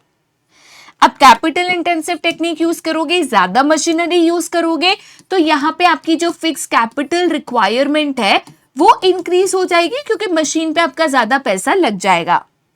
वहीं लेबर इंटेंसिव टेक्निक यूज कर रहे हो, लेबरर्स का इस्तेमाल कर रहे हो प्रोडक्शन करने के लिए, तो फिक्स कैपिटल रिक्वायरमेंट आपका रिड्यूस हो जाएगा, क्योंकि आप मशीन से कंपेरेटिव ज्यादा इस्तेमाल नहीं करते हुए लेबर का ज्यादा इस्तेमाल कर रहे हो आपके प्रोडक्शन प्रोसेस में। ठीक है, नेक्स्ट है that is the technology used. आप कौन सी टेक्नोलॉजी का इस्तेमाल कर रहे हो? बाबू अगर आप latest and high and technology use कर रहे हो, लेटेस्ट टेक्नोलॉजी है, हाई एंड टेक्नोलॉजी है, तो वो महंगी आएगी, और महंगी आएगी तो उसमें आपका जो फिक्स कैपिटल इन्वेस्टमेंट है वो बढ़ जाएगा, क्योंकि नई मशीनरी है, लेटेस्ट टेक्नोलॉजी है, तो उसमें फिक्स कैपिटल इन्वेस्टमेंट बढ़ जाएगा। वहीं अगर आप ओल्ड एंड आउटडेटेड टेक्नोलॉजी का इस्तेमाल कर रहे हो, तो पुरानी टेक्नोलॉजी है, सस्ती मिलेगी, तो उस केस में आपका जो फिक्स कैपिटल का रिक्वायरमेंट है वो ऑटोमेटिकली यहां पे आपका कम हो जाएगा, रेड्यूस हो जाएगा। ठीक है, नेक्स्ट है दैट इज ग्रोथ प्रोस्पेक्ट्स। देखिए, कोई भी कंपनी है जो फ्यूचर में ग्रो करना चाहती है, तो ग्रो करने के लिए उसको फिक्स कैपिटल रिक्वायरमेंट बढ़ाना पड़ेगा। मुझे बड़ी जमीन चाहिए, ज्यादा जगह चाहिए, मशीनरी लगानी पड़ेगी। तो ऑब्वियसली अगर मैं फ्यूचर में ग्रो करना चाहती हूं, मेरे ग्रोथ प्लान्स हैं, ग्रोथ प्रोस्पेक्ट्स हैं, मुझे पता है कि मैं फ्यूचर में बिजनेस को और बढ़ाने वाली हूं, तो उस केस में मेरा जो फिक्स कैपिटल रिक्वायरमेंट है वो आज के तारीख में ज्यादा होगा, मैं फिक्स कैपिटल पे ज्यादा खर्चा करूंगी। बट अगर मेरा कोई ग्रोथ प्रोस्पेक्ट्स नहीं है, मैं फ्यूचर में ग्रो नहीं करना चाहती, जितना बिजनेस है उतने में ही सेटिस्फाइड हूं, तो उस केस में मेरा जो फिक्स कैपिटल रिक्वायरमेंट है बेटा वो ऑटोमेटिकली कम हो जाएगा। ठीक है, नेक्स्ट है दैट इज डाइवर्सिफिकेशन। क्या आप नया प्रोडक्ट, नया लाइन ऑफ प्रोडक्ट, नई वैरायटी ऑफ प्रोडक्ट लॉन्च करना चाहते हो? अगर आप नया लाइन ऑफ प्रोडक्ट, नई वैरायटी ऑफ प्रोडक्ट लॉन्च करना चाहते हो तो उसके लिए आपको extra machines, different tools, different technologies उसकी जरूरत पड़ेगी। तो अगर आपकी कंपनी है और आपकी कंपनी अगर डाइवर्सिफाई करना चाहती है, न्यू प्रोडक्ट या न्यू लाइन ऑफ प्रोडक्ट यहां पे लॉन्च करना चाहती है, तो उस केस में बेटा आपका जो फिक्स कैपिटल का रिक्वायरमेंट है, ये फिक्स कैपिटल रिक्वायरमेंट आपका ऑटोमेटिकली बढ़ जाएगा। बट अगर आपकी कंपनी डाइवर्सिफाई नहीं करना चाहती है, जो प्रोडक्ट बना रही है वही बनाते रहना चाहती है, तो आपको एडिशनल फिक्स कैपिटल की कोई जरूरत नहीं पड़ेगी और आपका जो फिक्स कैपिटल रिक्वायरमेंट है वो ऑटोमेटिकली यहां पे रिड्यूस हो जाएगा। ठीक है, नेक्स्ट है that is the availability of finance and leasing facility. एक सिंपल सा इसके लिए मैं आपको एग्जांपल देती हूं। लेट अस से कि this is a piece of land, एक जमीन का टुकड़ा है जो आप खरीदना चाहते हो आपकी फैक्ट्री बनाने के लिए। ठीक है, ये जमीन की कीमत है लेट अस से 5 करोड़ रुपीस, करेक्ट। अब अगर आप ये जमीन को फुल पेमेंट करके परचेज करते हो, पूरा पैसा अगर देकर, तो आपको पूरे 5 करोड़ रुपए पे करना है। बट वही अगर आप इसी जमीन को ईएमआई पे लेते हो या उसको खरीदने के बदले आप रेंट पे ले लेते हो, तो जाहिर सी बात है कि आपको 5 करोड़ रुपए एक साथ नहीं लगने वाले और आपका जो फिक्स कैपिटल रिक्वायरमेंट है वो कम हो जाएगा, है ना। तो कोई भी चीज अगर आप लीज पे ले सकते हो, रेंट पे ले सकते हो, ईएमआई पे ले सकते हो, तो आपका फिक्स कैपिटल रिक्वायरमेंट जो है ऑटोमेटिकली कम हो जाता है। ठीक है, नेक्स्ट है that is level of collaboration और जॉइंट वेंचर। सेम एग्जांपल हम यहां पे लेते हैं। लेट अस से यहां पे आपकी जमीन है और इस जमीन की कीमत है यहां पे 5 करोड़ रुपए। ठीक है, अब आपने क्या किया, आपने सोचा कि देखो मुझे इतने बड़े जमीन की तो फिलहाल जरूरत नहीं है, तो एक काम करता है 5 करोड़ रुपए में से 2.5 करोड़ रुपए मैं देता हूं। ठीक है, और 2.5 करोड़ रुपया जो है ये अदर कंपनी यहां पे कर देगी। क्यों अदर कंपनी पे करेगी? क्योंकि हमने क्या सोचा कि हम दोनों मिलकर ये जमीन खरीदता है, आधी जमीन मेरी, आधी जमीन उसकी, तो मेरा फिक्स कैपिटल रिक्वायरमेंट ऑटोमेटिकली आधा हो गया ना, ऑटोमेटिकली कम हो गया। अगर आप कोई भी फिक्स एसेट किसी के साथ मिल बांट कर या कोलैबोरेट करके या जॉइंट वेंचर में खरीदते हो, दोनों मिलकर अगर कंट्रीब्यूट करते हैं, तो आपका खर्चा हाफ हो जाता है, कम हो जाता है, फिक्स कैपिटल की रिक्वायरमेंट जो है रिड्यूस हो जाती है। ठीक है, next and the last topic पे जाते हैं बेटा, जो कि है आपका यहाँ पे working capital and factors affecting the requirement of working capital. सबसे पहले अगर वर्किंग कैपिटल की बात करें तो ये वो अमाउंट ऑफ मनी है जो आपको बिजनेस में चाहिए होता है बिजनेस चलाने के लिए। उसके जो डेली मंथली खर्चे होते हैं, बिजली का बिल पे करना है, लोगों के सैलरी वेजेस आपको देने हैं, इसके लिए जो आपको एक्सपेंसेस लगते हैं that is known as working capital. Working capital की अगर हम बात करें तो कोई भी बिजनेस में आपको वर्किंग कैपिटल कम लगेगा या ज्यादा लगेगा, ये कुछ फैक्टर्स पे डिपेंड करता है। ये फैक्टर्स काफी हद तक फिक्स कैपिटल रिक्वायरमेंट के रिपीटेटिव है, तो आपके लिए क्वेश्चन थोड़ा सा आसान हो जाएगा। सबसे पहले अगर फैक्टर की बात करूं बेटा, तो सबसे जो पहला फैक्टर है that is the nature of business. Okay, same concept है। अगर आप यहां पे मैन्युफैक्चरिंग का काम करते हो, अगर प्रोडक्शन कर रहे हो, प्रोड्यूसर हो, तो इस केस में आपका जो वर्किंग कैपिटल रिक्वायरमेंट है, वर्किंग कैपिटल के लिए आपको यहां पे ज्यादा पैसा लगेगा। बिजली का बिल पे करना है, रॉ मटेरियल का खर्चा निकालना है, लोगों के सैलरी वेजेस देने हैं। वहीं अगर आप ट्रेडिंग बिजनेस करते हो, रिटेलर या होलसेलर हो, तो उस केस में आपका वर्किंग कैपिटल जो है कंपेरेटिवली यहाँ पे रिड्यूस हो जाएगा, क्योंकि मशीनरी का बिल पे करना, इतने सारे लेबरर्स नहीं लगेंगे, रॉ मटेरियल नहीं लगेगा, तो उसके लिए आपका जो है खर्चा रिड्यूस हो जाएगा। ठीक है, नेक्स्ट है that is scale of operation. Again एक रिपीटेटिव पॉइंट है। अगर आप लार्ज स्केल, बड़े लेवल पे बिजनेस यहां पे कर रहे हो, तो उस केस में जाहिर सी बात है कि आपका खर्चा भी बड़ा होगा, तो आपका जो वर्किंग कैपिटल यहां पे रिक्वायरमेंट है वो ऑटोमेटिकली इंक्रीज हो जाएगा। बट वही बेटा अगर आप स्मॉल स्केल पे बिजनेस कर रहे हो, छोटे लेवल पे अगर आप बिजनेस कर रहे हो, तो आपको कम पैसा लगेगा, आपका खर्चा कम होगा, तो उस केस में जो आपका वर्किंग कैपिटल है वो ऑटोमेटिकली यहां पे रिड्यूस हो जाएगा। तो आप छोटे लेवल पे बिजनेस कर रहे हो या बड़े लेवल पे बिजनेस कर रहे हो, उसके ऊपर अगेन ये डिपेंड करता है। ठीक है, नेक्स्ट है that is business cycle. Babu business में ना ऐसे अप्स एंड डाउन्स ऐसे चलते रहता है। ठीक है, तो बिजनेस जब अपनी सीमा पे होता है, जब बिजनेस अपने बूम पीरियड पे होता है, जब बिजनेस अपने पीक पे होता है, तो उसका मतलब क्या है कि जब बिजनेस यहाँ पे बूम पीरियड पे है या जब बिजनेस अपने पीक पे है, तो वो ज्यादा सेल्स करता है, ज्यादा चीजें यहाँ पे बेच पाता है, उसके प्रोडक्ट की ज्यादा डिमांड होती है। ज्यादा सेल्स आपको करना है मतलब आपको ज्यादा प्रोडक्शन भी करना है, ज्यादा बनाना भी है। तो ज्यादा चीज बनाने के लिए ऑटोमेटिकली आपका जो वर्किंग कैपिटल रिक्वायरमेंट है वो यहां पे बढ़ जाएगा, क्योंकि आपको ज्यादा प्रोडक्शन करना है। वही अगर बिजनेस आपका यहां पे डाउनफॉल पे है, ठीक है, आपका यहां पे रिसेशन पे है या डिप्रेशन पे है, इसका मतलब बेटा चीजें नहीं बिक रही। तो अगर आपका बिजनेस रिसेशन पे है, चीजें अगर आपकी नहीं बिक रही है, अगर आपकी प्रोडक्ट की लेस डिमांड है, लेस सेल्स है, तो आप कम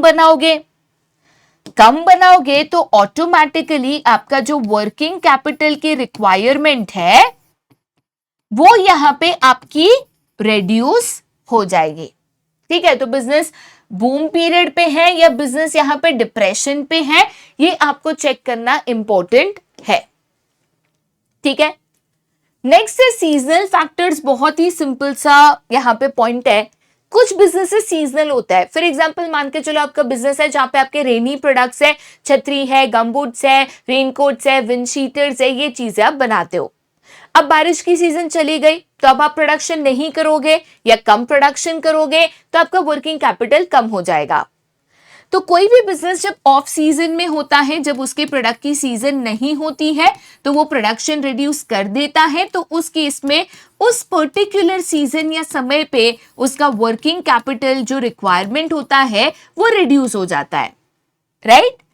बट जब बिजनेस यहां पे सीजन में होता है, जब पीक सीजन में होता है, तो ज्यादा प्रोड्यूस करता है और सीजन के समय उस बिजनेस का जो वर्किंग कैपिटल रिक्वायरमेंट है वो ऑटोमेटिकली इंक्रीज हो जाता है। ठीक है, नेक्स्ट है that is the technology used. Same to same point है। आपके पास दो मेथड्स ऑफ प्रोडक्शन है, एक जिसको हम कहते हैं कैपिटल इंटेंसिव मेथड जहां पे आप मशीनरीज का इस्तेमाल करते हो, एंड दूसरा जिसको हम कहते हैं लेबर इंटेंसिव मेथड जहां पे लेबरर्स का इस्तेमाल करके आप अपना प्रोडक्शन कैरी आउट करते हो। अगर ज्यादा मशीनरीज का इस्तेमाल कर रहे हो तो जाहिर सी बात है कि वर्किंग कैपिटल आपको कम लगेगा, क्योंकि आपको यहाँ पे सैलरी वगैरह देने की जरूरत लेबरर्स को नहीं है। ठीक है, बट वही अगर आप ज्यादा लेबरर्स का इस्तेमाल कर रहे हो तो आपका जो वेजेस का खर्चा है वो बढ़ जाएगा, तो उसके लिए आपकी जो वर्किंग कैपिटल की रिक्वायरमेंट है वो इंक्रीज हो जाएगी। ठीक है, तो अगेन आप कौन सी टेक्नोलॉजी का इस्तेमाल कर रहे हो, कौन सा मेथड ऑफ प्रोडक्शन यूज कर रहे हो, ये यहां पे मायने रखता है। The next is your production cycle.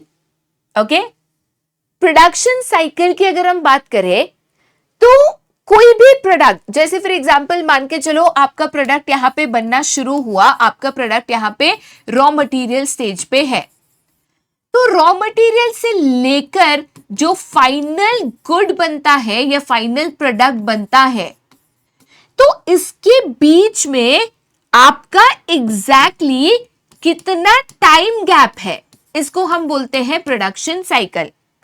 कि प्रोडक्ट बनाना शुरू किया और फाइनल प्रोडक्ट बना, तो इसमें कितना समय लगा, तो इसी को हम यहां पे क्या कहते हैं, इसी को हम यहां पे बेसिकली प्रोडक्शन साइकिल कहते हैं। ओके, तो अगर बेटा आप एक सिंपल सी चीज को समझो, अगर आपका लेंदी प्रोडक्शन साइकिल है, अगर आपको प्रोडक्ट बनाने के लिए ज्यादा समय लगता है, तो उस केस में आपका जो वर्किंग कैपिटल रिक्वायरमेंट है वो आपका यहां पे बढ़ जाएगा। क्यों? क्योंकि प्रोडक्ट बनाना शुरू किया, वो बनेगा, वो बिकेगा, फिर पैसा आएगा, तब तक आपके सारे खर्चे तो चलते रहेंगे। बट वहीं पे अगर आपका शॉर्ट प्रोडक्शन साइकिल है, एक दिन में प्रोडक्ट बनकर तैयार हो गया, बिक गया, पैसा आ गया, तो आपका प्रोडक्ट बिकता जाएगा, पैसा आता जाएगा, खर्चा निकलते जाएगा, तो उस केस में आपका जो वर्किंग कैपिटल रिक्वायरमेंट है वो आपका ऑटोमेटिकली यहां पे रिड्यूस हो जाएगा। ठीक है, नेक्स्ट है that is the credit allowed and credit availed. ठीक है, क्रेडिट अलाउड का मतलब क्या होता है, क्या आप अपने कस्टमर्स को क्रेडिट पे चीजें बेचते हो, उधारी पे चीजें बेचते हो। अगर आप यहां पे क्रेडिट अलाउ करते हो, ठीक है, उधारी पे चीजें बेचते हो, आज आपने चीज बेची, आपका पैसा आने के लिए 3 महीना है, बट 3 महीना खर्चा तो चलाना है, करेक्ट, तो उसके लिए आपकी जो वर्किंग कैपिटल रिक्वायरमेंट है वो बढ़ जाएगी, क्योंकि पैसा तो आया नहीं, बट आपको अपने खर्चे यहां पे चलाते रहने पड़ेंगे, उठाते रहने पड़ेंगे। बट वही अगर आप क्रेडिट पे चीजें नहीं बेचते, आप सिर्फ पैसा लेकर कैश पे चीजें यहां पे बेचते हो, तो आपका वर्किंग कैपिटल चलते रहेगा, चीजें बिकी, पैसा आया, खर्चा निकला, तो उस केस में बेटा आपका जो वर्किंग कैपिटल रिक्वायरमेंट है वो ऑटोमेटिकली यहां पे आपका रिड्यूस हो जाएगा। ठीक है, क्रेडिट अवेल्ड की अगर हम बात करें तो हम जब सप्लायर से चीजें खरीदते हैं, क्या वो हमें उधारी या क्रेडिट पे चीजें देता है या नहीं। तो क्रेडिट अवेल्ड फोकस करता है कि आपको उधारी पे चीजें मिलती हैं या नहीं मिलती है।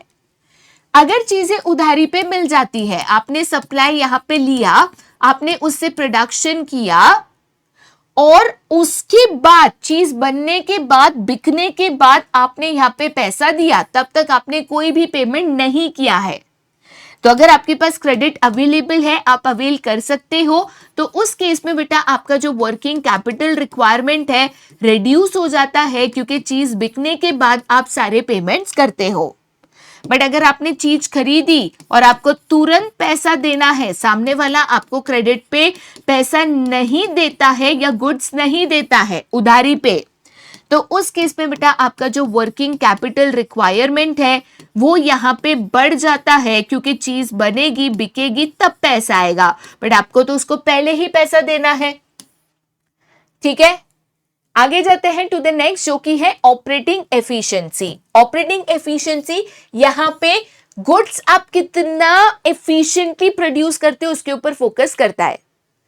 अगर मान के चलिए आपकी लेस ऑपरेटिंग एफिशिएंसी है, आप बहुत ज्यादा वेस्टेज ऑफ रिसोर्सेज करते हो, ज्यादा रिसोर्सेज में कम कम चीजें यहां पे प्रोड्यूस कर सकते हो, वेस्टेज करोगे तो ऑटोमेटिकली कॉस्ट बढ़ेगा, कॉस्ट बढ़ेगा तो जाहिर सी बात है कि आपका जो वर्किंग कैपिटल का रिक्वायरमेंट है वो यहां पे इंक्रीज हो जाएगा।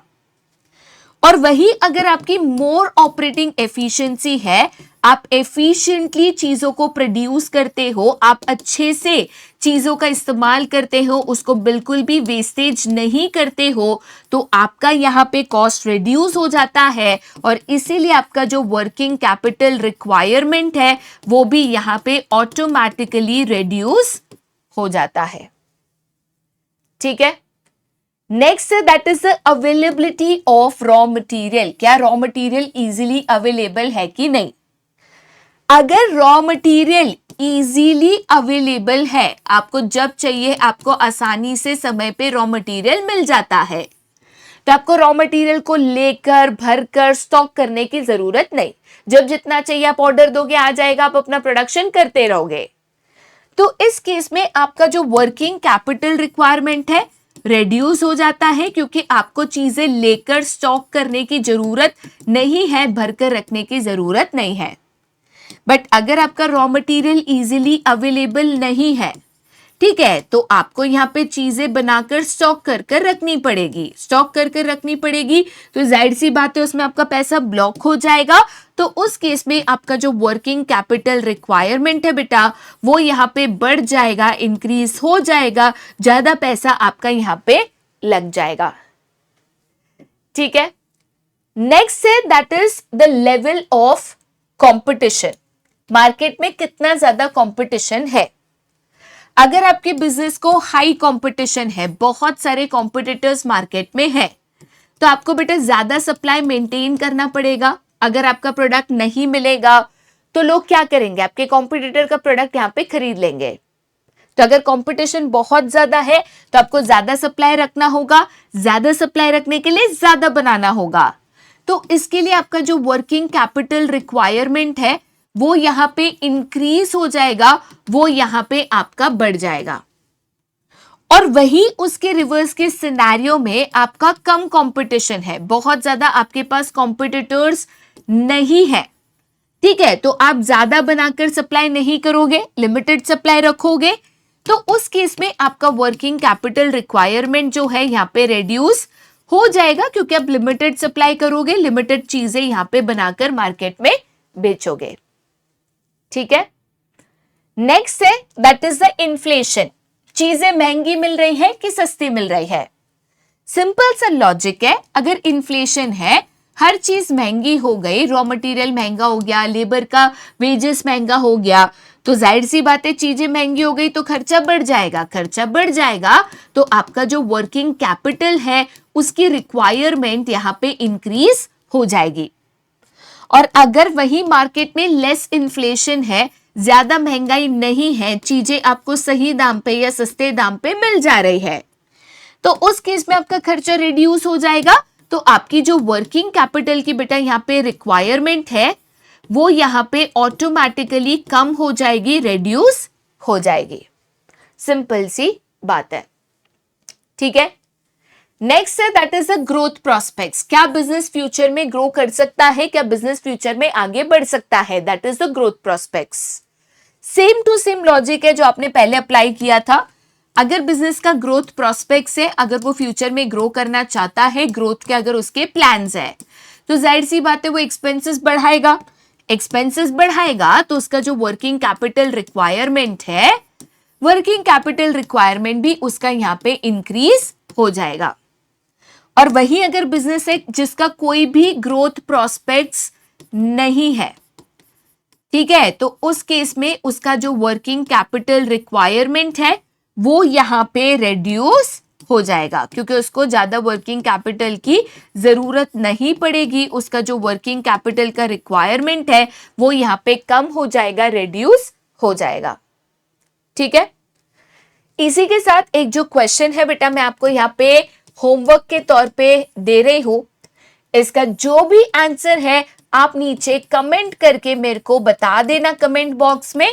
जिसके भी आंसर्स करेक्ट होंगे मैं उसके आंसर्स को यहाँ पे थम्स अप करूंगी। अब चाहो तो इसका स्क्रीनशॉट भी यहाँ पे ले सकते हो। ठीक है, ओके, अब आपको कुछ क्वेश्चंस मैंने होमवर्क के तौर पे दिए हैं, अब चाहो तो इसको सॉल्व कर सकते हो। This is just for your practice. ठीक है, तो ये आपका होमवर्क क्वेश्चन है, और ये भी आपका होमवर्क क्वेश्चन है, आप इसको प्रैक्टिस के लिए यूज कर सकते हो। ठीक है, तो इसी के साथ बेटा आज का जो लेक्चर है मैं यहीं पे खत्म कर रही हूं। जो फर्स्ट एमसीक्यू है उसका आंसर मुझे नीचे कमेंट सेक्शन में बिल्कुल ही बिल्कुल बता देना। तो यहाँ पे फाइनेंशियल मैनेजमेंट ये चैप्टर हम कंप्लीट कर चुके हैं। उसका इंट्रोडक्शन से लेके डिफरेंट फाइनेंशियल डिसीजन से लेके सारे टॉपिक्स मैंने आपको यहाँ पे डिटेल में करा दिए हैं। उम्मीद करती हूँ कि चैप्टर आपके लिए थोड़ा सा आसान बना पाई रहूंगी। अगर फिर भी आपको कोई डाउट है, कोई दिक्कत है, कोई परेशानी है तो आप नीचे कमेंट सेक्शन में बिल्कुल बता सकते हो। बाकी आज के लिए यहीं पे tata bye bye, see you, take care and have a great day ahead.